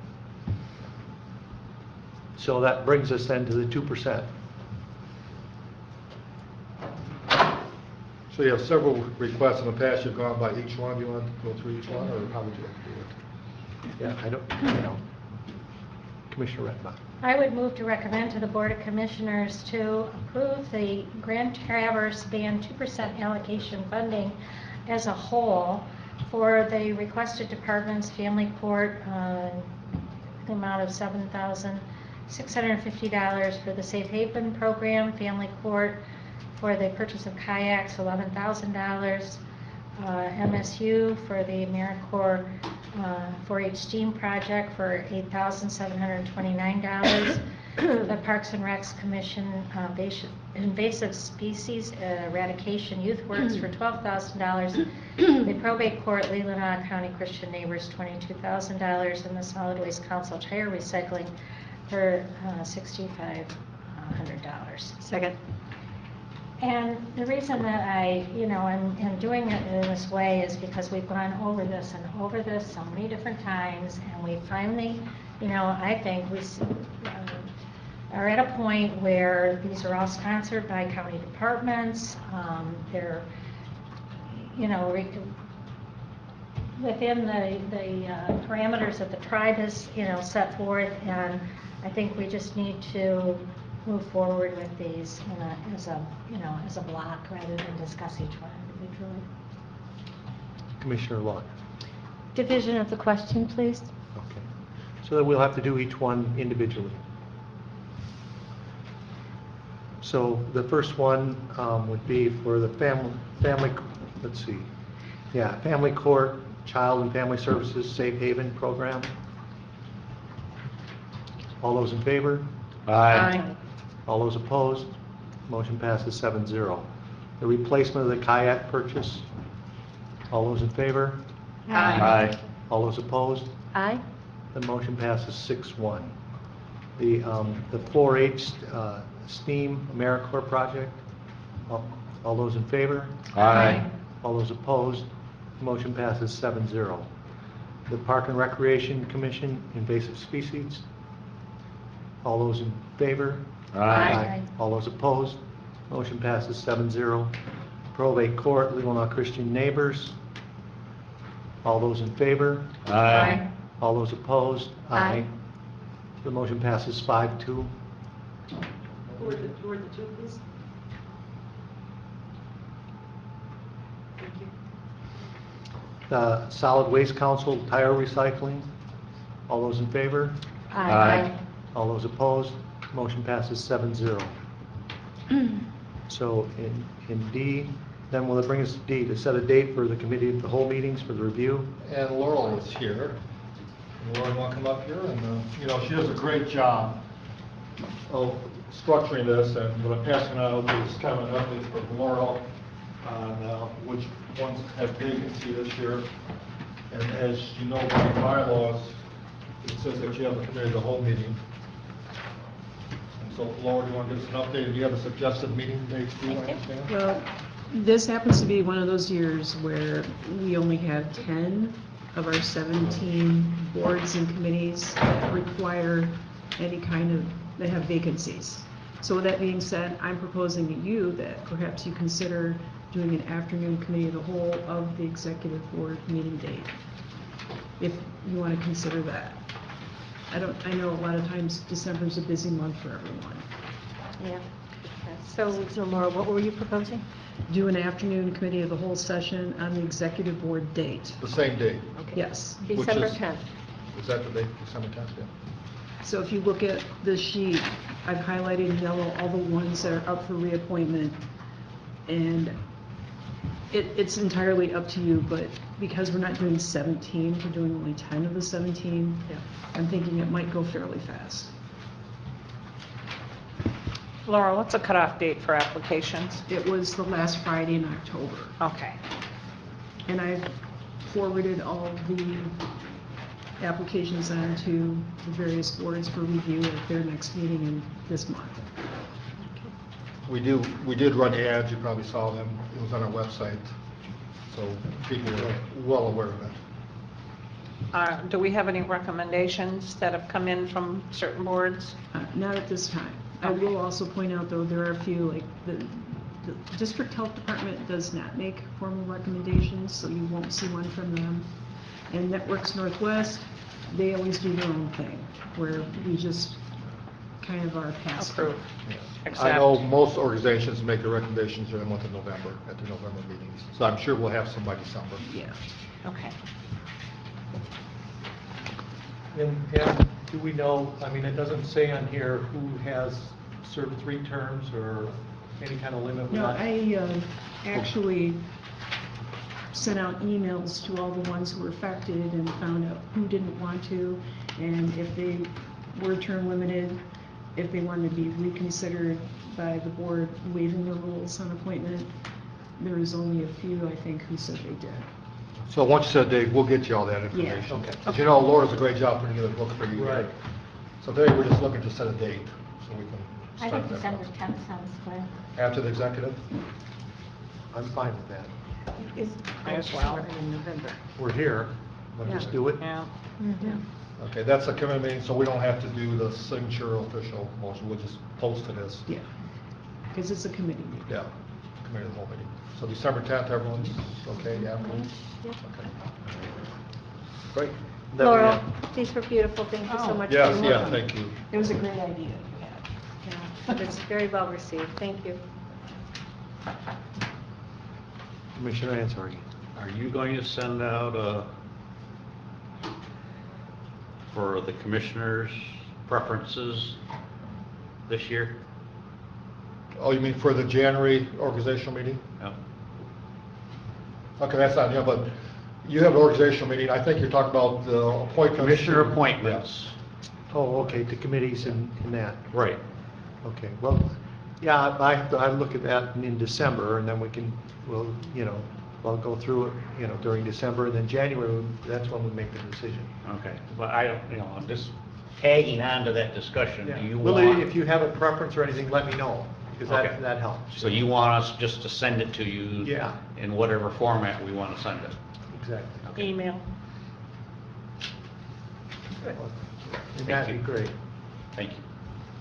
I mean, I don't have any, things about changing anything, unless you really just want to get off or something, Well, people's interest might have changed, I don't know. Right, exactly. I appreciate you saying that ahead of time.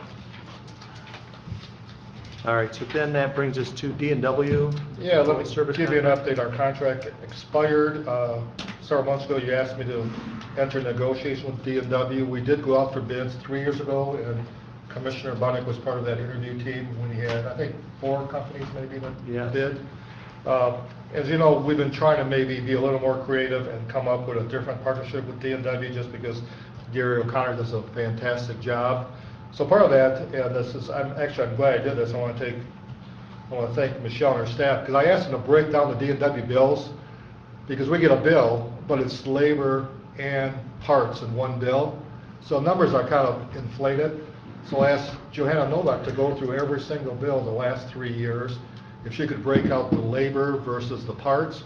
And I was quite surprised, because I thought we actually were spending a lot more. In actual labor, we've been averaging $40,000 to $50,000.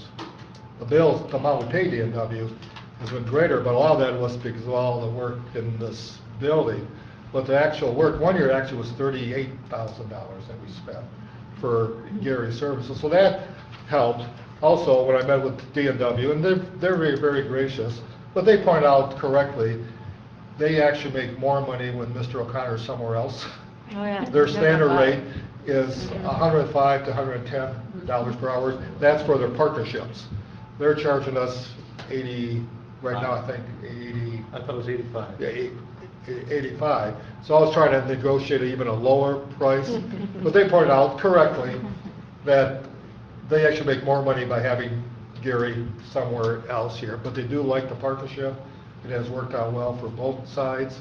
I was trying to get, maybe we would get a commitment to have Gary here specific times, a week or a month.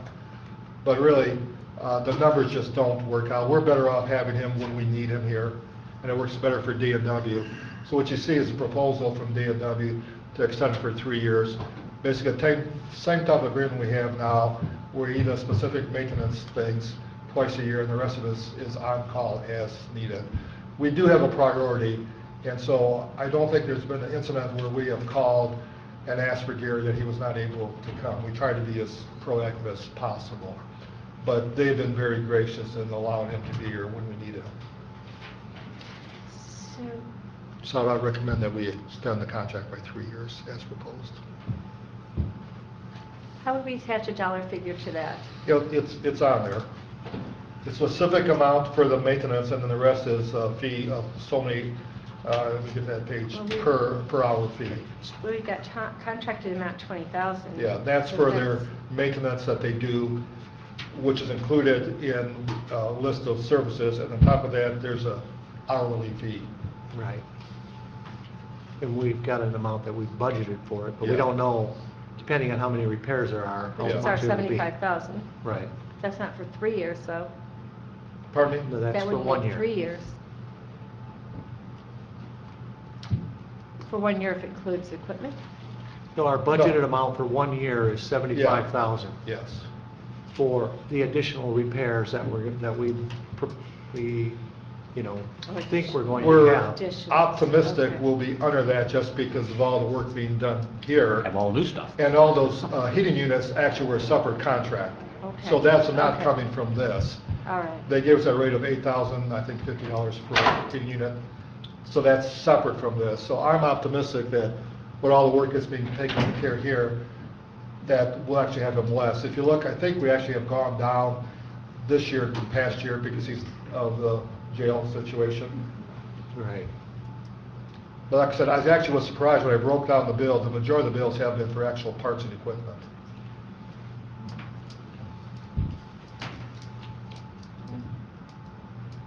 Do we have a motion? Commissioner Rettenbach?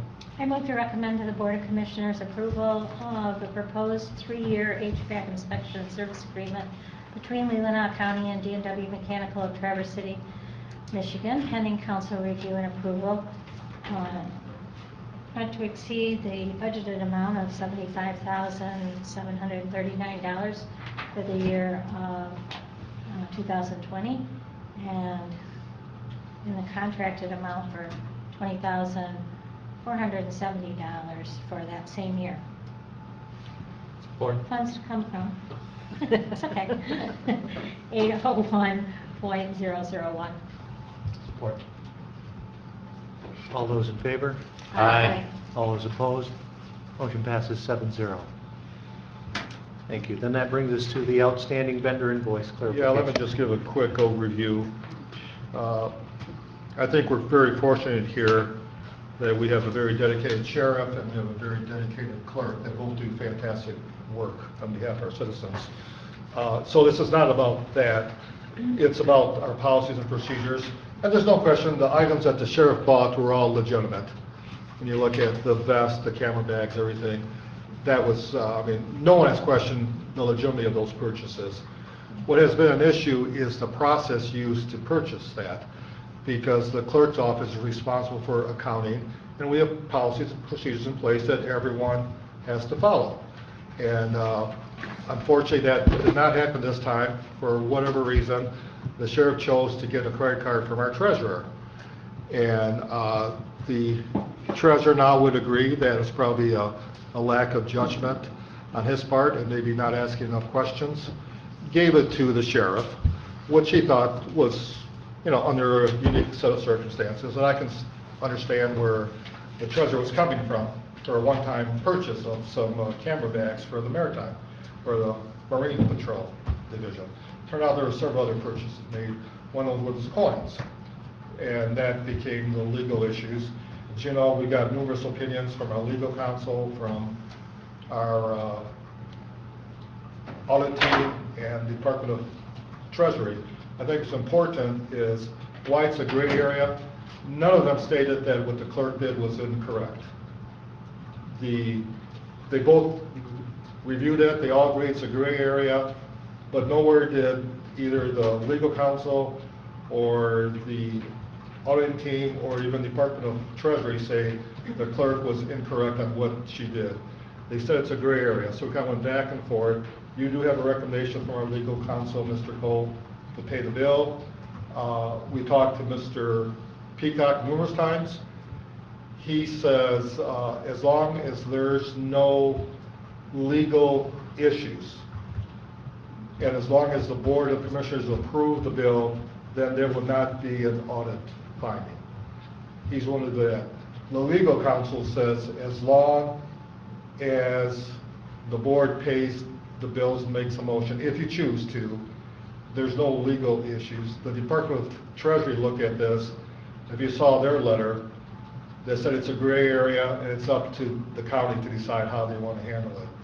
But I just want to make sure that what the clerk did, no one from our attorney to our auditor to the state treasurer said what she did was incorrect. It's an internal decision how we handle our finances. We do allow purchase orders to be issued. We do allow last minute checks. So there are ways to get last minute payments. In terms of how this will not happen again, well, the treasurer has cut up his credit card, that account is void. And so really, for anybody, whether it's the sheriff, Trudy Gallo, myself, to make a purchase, we have to follow the procedures, which is either get a purchase order or get an invoice and have it authorized and have it paid. So really, can this happen again? Probably not, because there's only two other people that have credit cards, and one is the clerk and one is myself. The clerk and I are the only two that have credit cards, and we are very careful that we use those only for unique and emergency situations. So I think we have that part resolved. The question was, how do we prevent this from happening again? Well, if I or Mrs. Gallo or April or the sheriff goes out and buys something, doesn't follow the procedure, I know for a fact the bill will not be paid.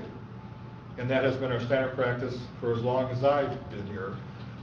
The positive thing is, I've been here 7 years, this is the first time we've had this situation. I think everyone has been very good about following policies and procedures.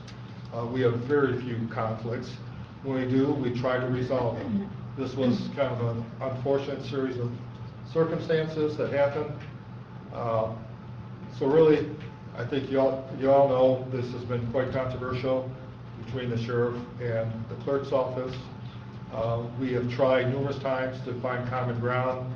We were unsuccessful, but I guess I agree with the opinion of Mr. Cole and with Mr. Peacock that we just proceed, we end this chapter and move forward. And I'm very convinced the odds of this happening again are very slim. Commissioner Lott. Yes, thank you. We do have a standard of procedures. We've got policies in place, and for that reason, we are a very successful county financially. So I think it's very important to note that our clerk did exactly as she was expected to do, to make sure we did not end up in any kind of financial situation or a legal situation, and that financially our policies are being followed. I understand where our sheriff came from with what he wants to do with, I'm going to speak to the bill for the coins. So I would like to see the sheriff be able to do what he had intended and what he wants to do with those coins. So to stand on our policy and to ensure we continue to go forward as we have done in the past, and I hope we do in the future, I recommend to the Board of Commissioners that we accept the donation or both donations to pay for the coins purchased by the Sheriff's Department, to ensure the sheriff is allowed to do with those coins as was his original intention. That's my motion. Support. Okay, let me just clarify this from a legal perspective. Help me out here, Chen. We have two people that have contacted either the clerk or myself who will pay it. They would have to pay the credit card bill, make their check out to the credit card, but not to the county. Okay. We cannot do it that way. Is that correct? That is correct. Yep. Both parties would make their checks out to the credit card company. Now, the sheriff's not here. He has made clear that he does not want private donations for this cause. He says he's got numerous people that have contacted him personally. He told them not to donate. Two people have contacted either the clerk or I, not the sheriff. Will they donate? I'm not sure they will, but they at least express interest in donating it. So your options are either pay the bill through county funds, and that would satisfy the accountant and the legal perspective, or not pay the bill, it's strictly your choice, and then hope that an individual or individuals come forward. They do not get a tax credit, they do not make the checks out to the county, they have to make it out to the credit card company. Is that? That is correct. According to auditing practice? Yes, that is correct. It cannot be a donation because it's an after the fact. So for the purpose of my motion, which is to accept the donations, then would the motion be better served to say to accept the payment of the coins from private individuals? No, actually, technically, you would have to agree not to pay the credit card bill, because that's your choice. You can suggest that. We've already not done that. Yes, but you want further research. So we've done the further research, and Michelle wanted to get. Okay, I understand that, but my point with my motion is, and I'm going to speak to my motion, Mr. Chairman, is that we need to stick with our policies and procedures, and I think that I understand everybody wants us to go away.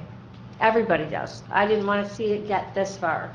But we do have policies and procedures in place, and I feel that if we just pay this, we might as well just forget it, because I don't see anything changing in the future. And it's like, well, I'm just going to go out and do this and beg forgiveness because the board's just going to pay it because we don't want to go down this road again.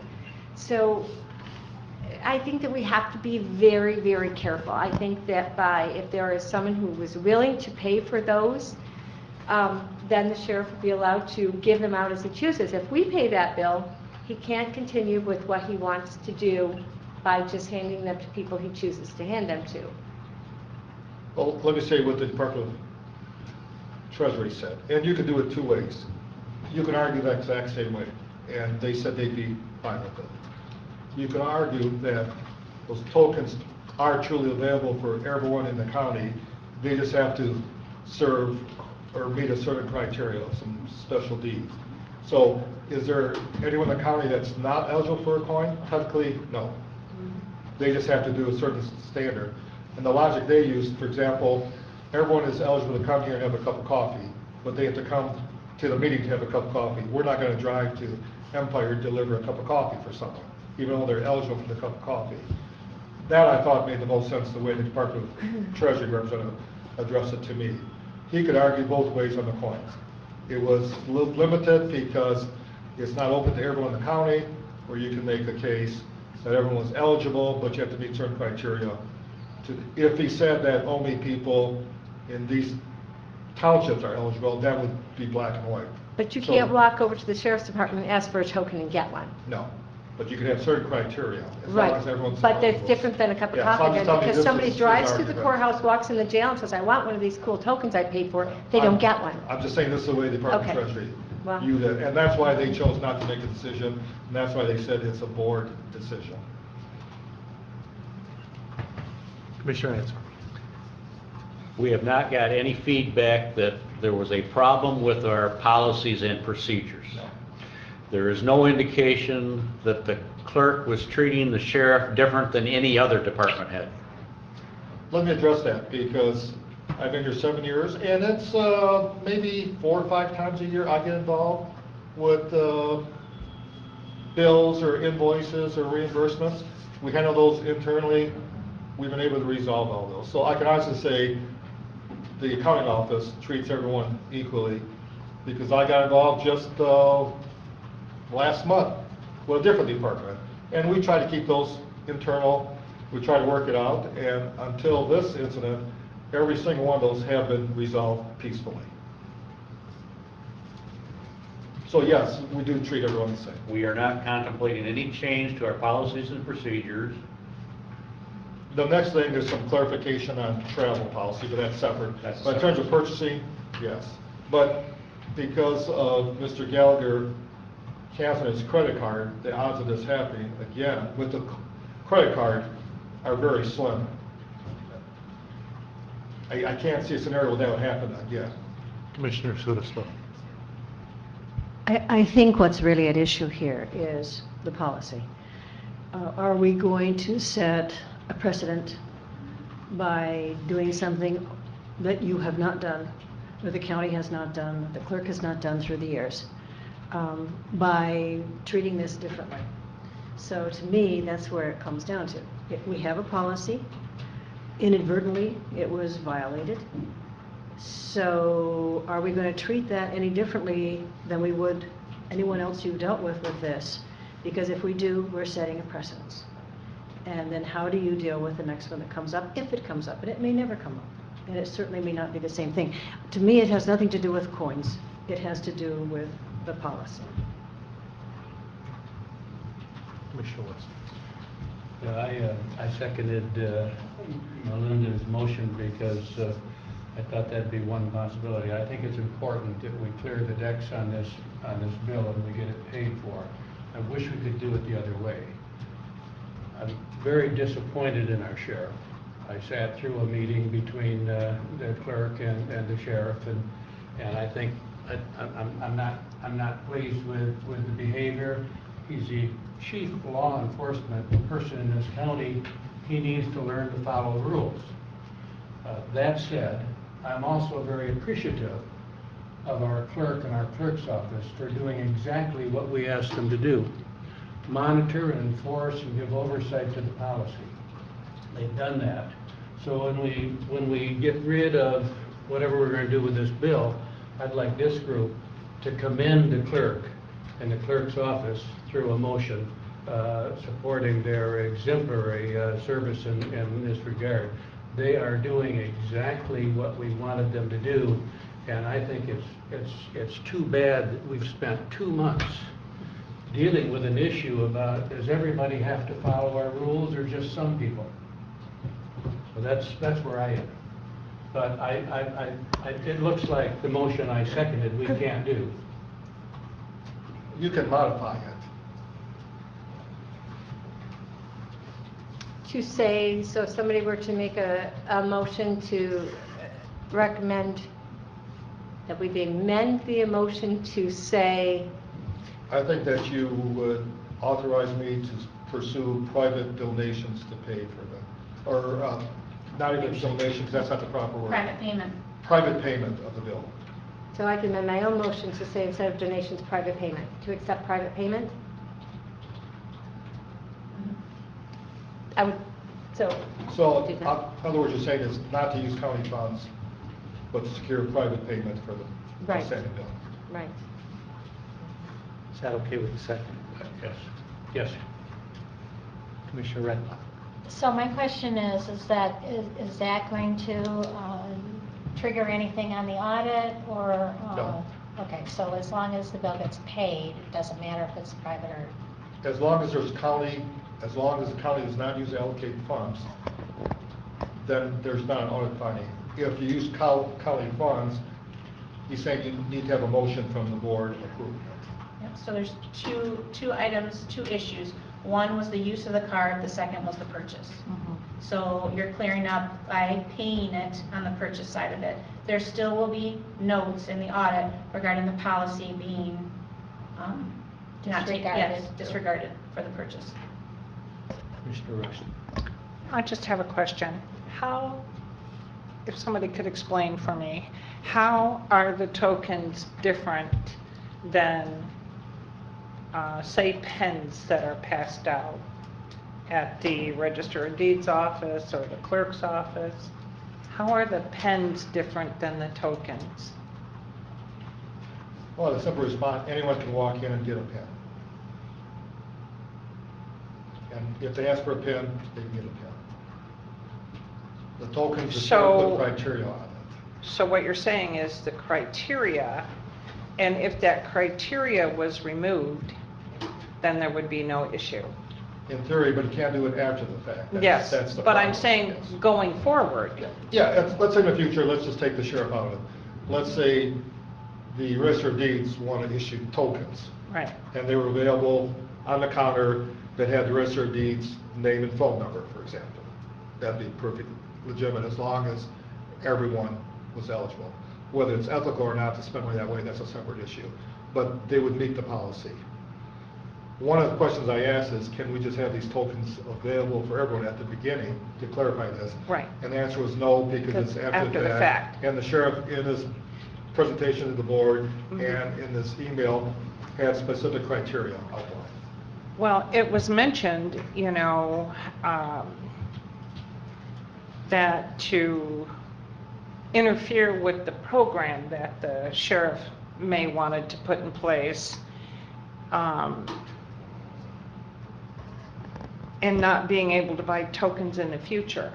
So if he were to want to buy tokens in the future, and he came to this, it came across our desk to approve or not to approve, It's not really the token.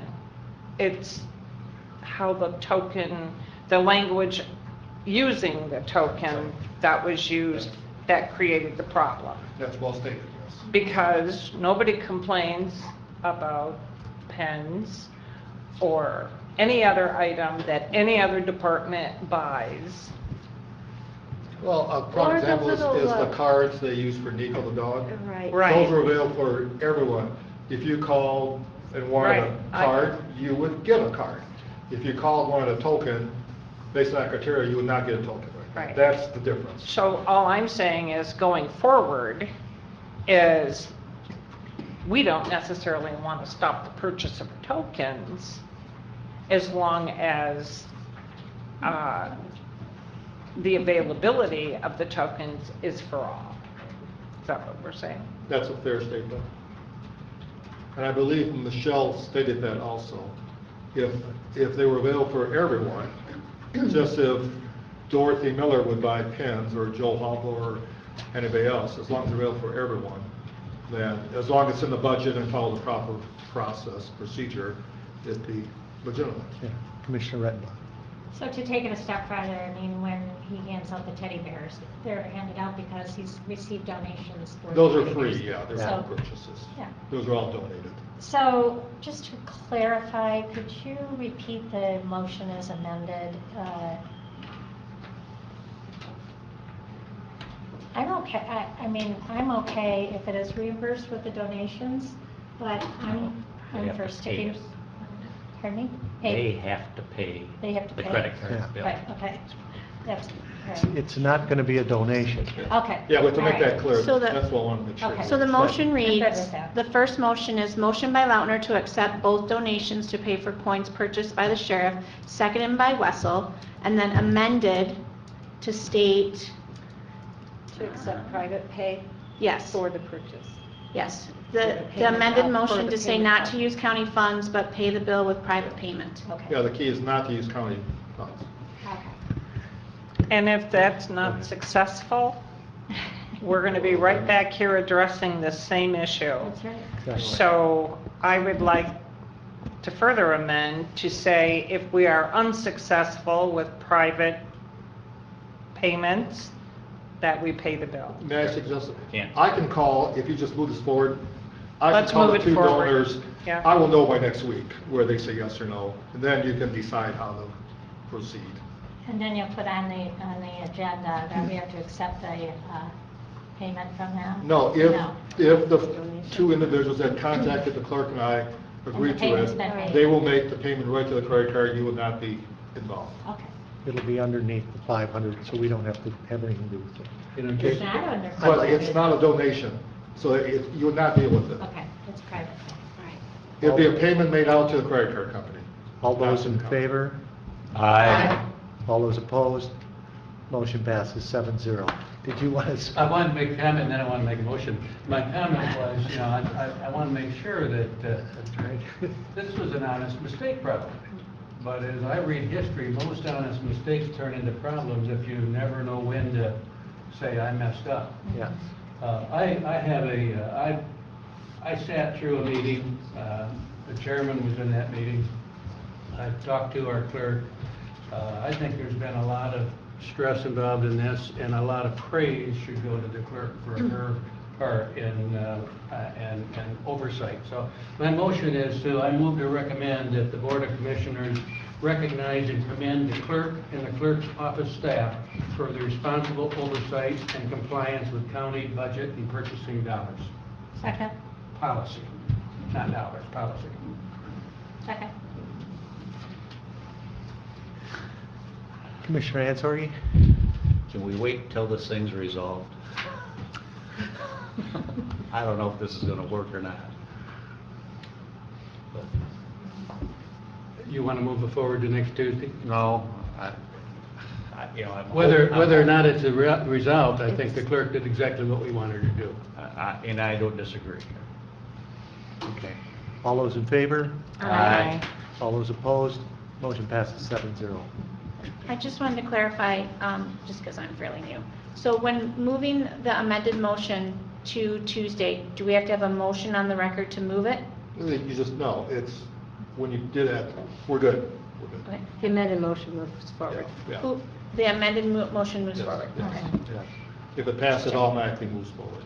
All right, now you wanted to address daytime? Yeah, actually asking us to table this, we had another, let's say, miscommunication, misinformation between certain employees and the clerk on reimbursement. At the request of the sheriff's office 2 months ago, I believe, we hopefully clarified our travel policy, because there were some areas that they felt were gray in terms of the receipts required and detailed receipts, and we addressed those 2 months ago. But there's been another issue now, because our policy relates to when you go to conference and overnight travel, there's a clause in there that you get $55 maximum for 3 meals, right? I believe $55. Yes. Is it 55 or 50? I believe it's 55. But anyway, we had some officers go to a daytime travel, one back and forth, and they charge more than what's in the labor contract. The labor contract has specific amounts which are allowed for daytime travel, and it's $750, $10, And 15.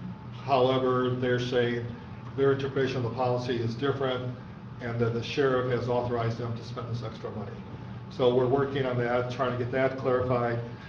We've been talking to legal counsel to, once again, either come up with a clarification on daytime travel or amend our policy to clearly distinguish between daytime travel and conference and overnight travel. So we're hoping to have that today. However, we're not at the point yet. So at this point, I'm just asking if you just move it till next week. And if we're there, great. If not, we'll keep working on it. So moved. Support. All those in favor? Aye. All those opposed? Motion passes 7-0. That brings us to a draft resolution. Yeah, I'm just asking if you'd like to take action on it. There's been movement at the House and Senate level to change the terms of county commissioners from 2 to 4 years. You have a proposed resolution from MAC that was endorsed by their board. Several counties have adopted it, several have not. Some groups are in favor of it, some groups are opposed to it. I just put it up there, see if you'd like to act on it. I had a question when I thought about it. I don't know that I think it's appropriate that sitting commissioners take a position on whether the term limits of future commissioners ought to be 4-year instead of 2-year terms.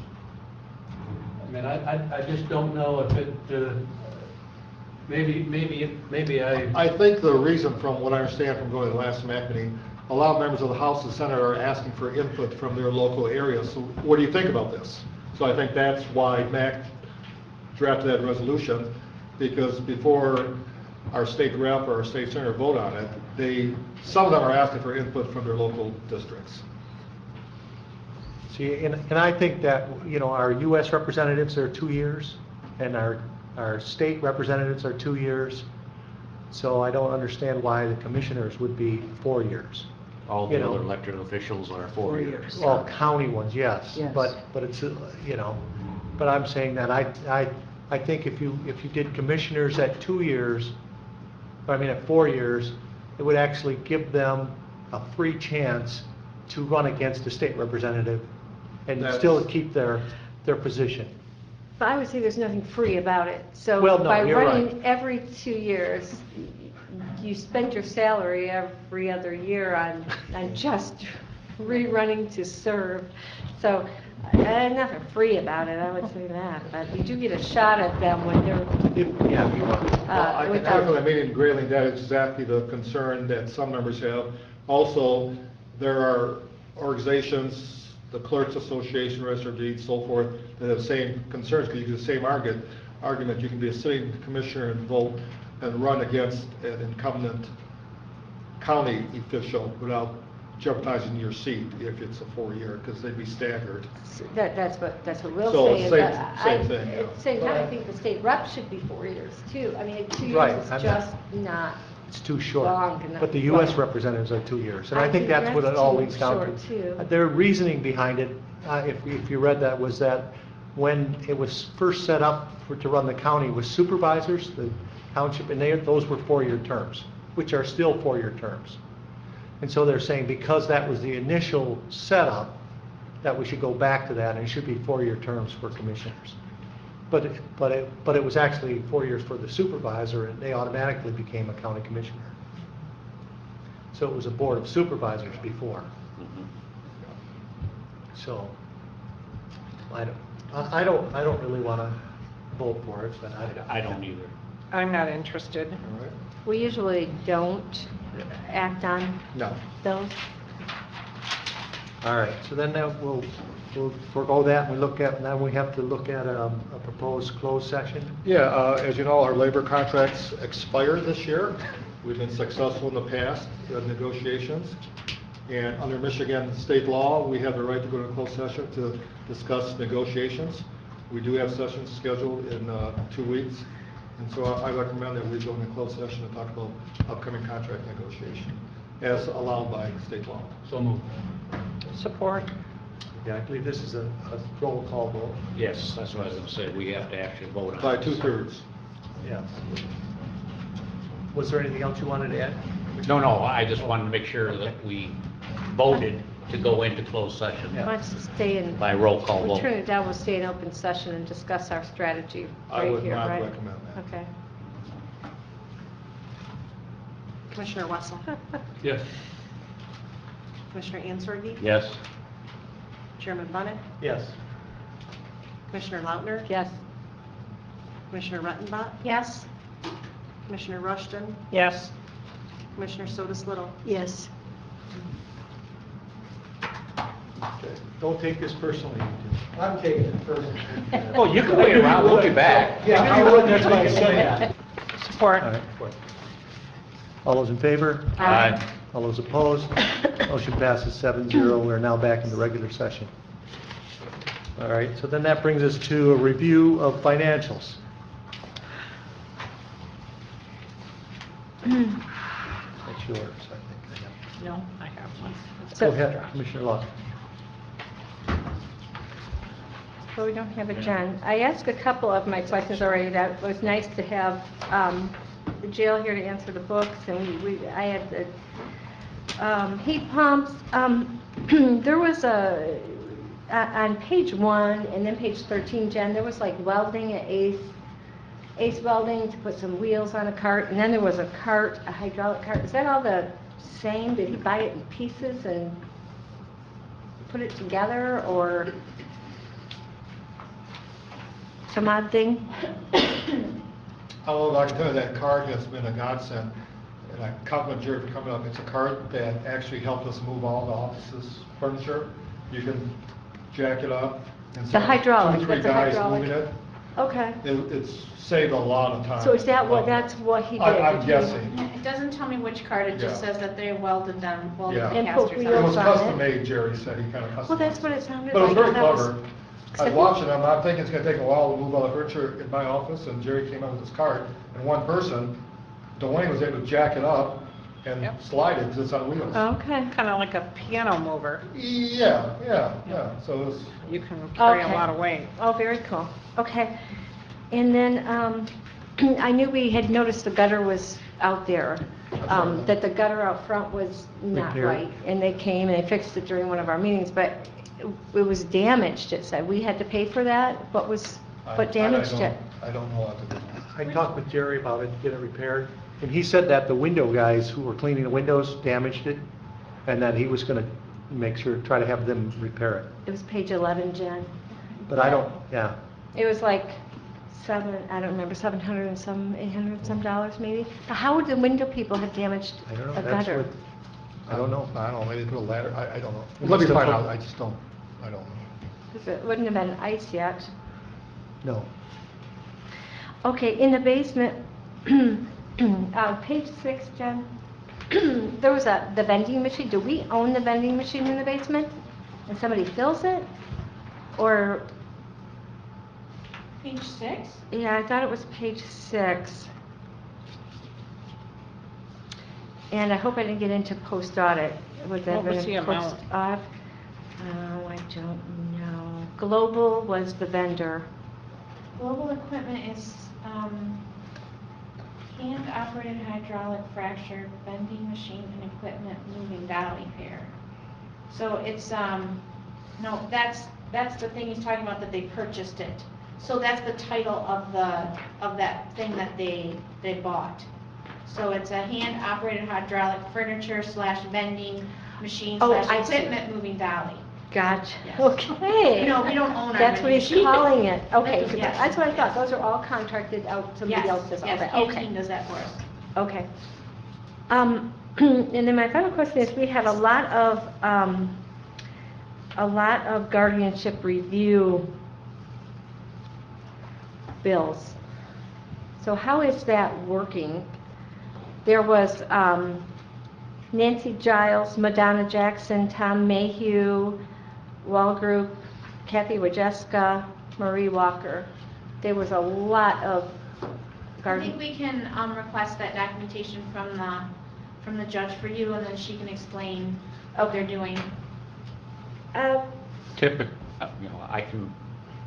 I know a little bit about this. Well, I guess my question is going to be along the lines of, and if you can answer, it's fine, is how are we paying these people just contractually? Yes, So the yes. judge is allowed to just bring The them? court appoints a guardian. Usually it's people that volunteer to do this kind of thing. And they are required to provide a report to the court at regular intervals. And the court is obligated to make sure that they are following through on their fiduciary responsibilities as guardians. Mm-hmm. So So we're reviewing those files, but like Madonna Jackson, her sister works in that office and but the judge can just pick her, that's okay? She can Yep. just pick whoever she wants. anybody she wants. So all these people are just her choice, like, do they have, I know Tom Mayhew used to work up there, he would know Right. something about it, the rest are Right, just pe- whoever Most she... likely, I think it's people with a background that I've seen, that, if Okay. they're doing guardian reviews. Okay. Yep. I think that was all I had questions on, Mr. Chairman. Okay. Anyone else? Okay, so then that brings us to special reports by staff commissioners and affiliated agencies. The only thing I keep getting this email from Catherine Kaiser, and she would like someone to take an online leadership program through NACO. They've given us a $495 scholarship that was supposed to pay for this online course if someone wanted to take it. Perhaps. I could ask our department heads if Yeah. Because I've been getting the same email. Yeah. There are still some costs involved with that. Yes, I know. It's a scholarship. Well, it's a $1,995 cost, but we got $500 basically to cover. To do what? An online leadership course from NACO. Anyway, so then that brings us to public comment?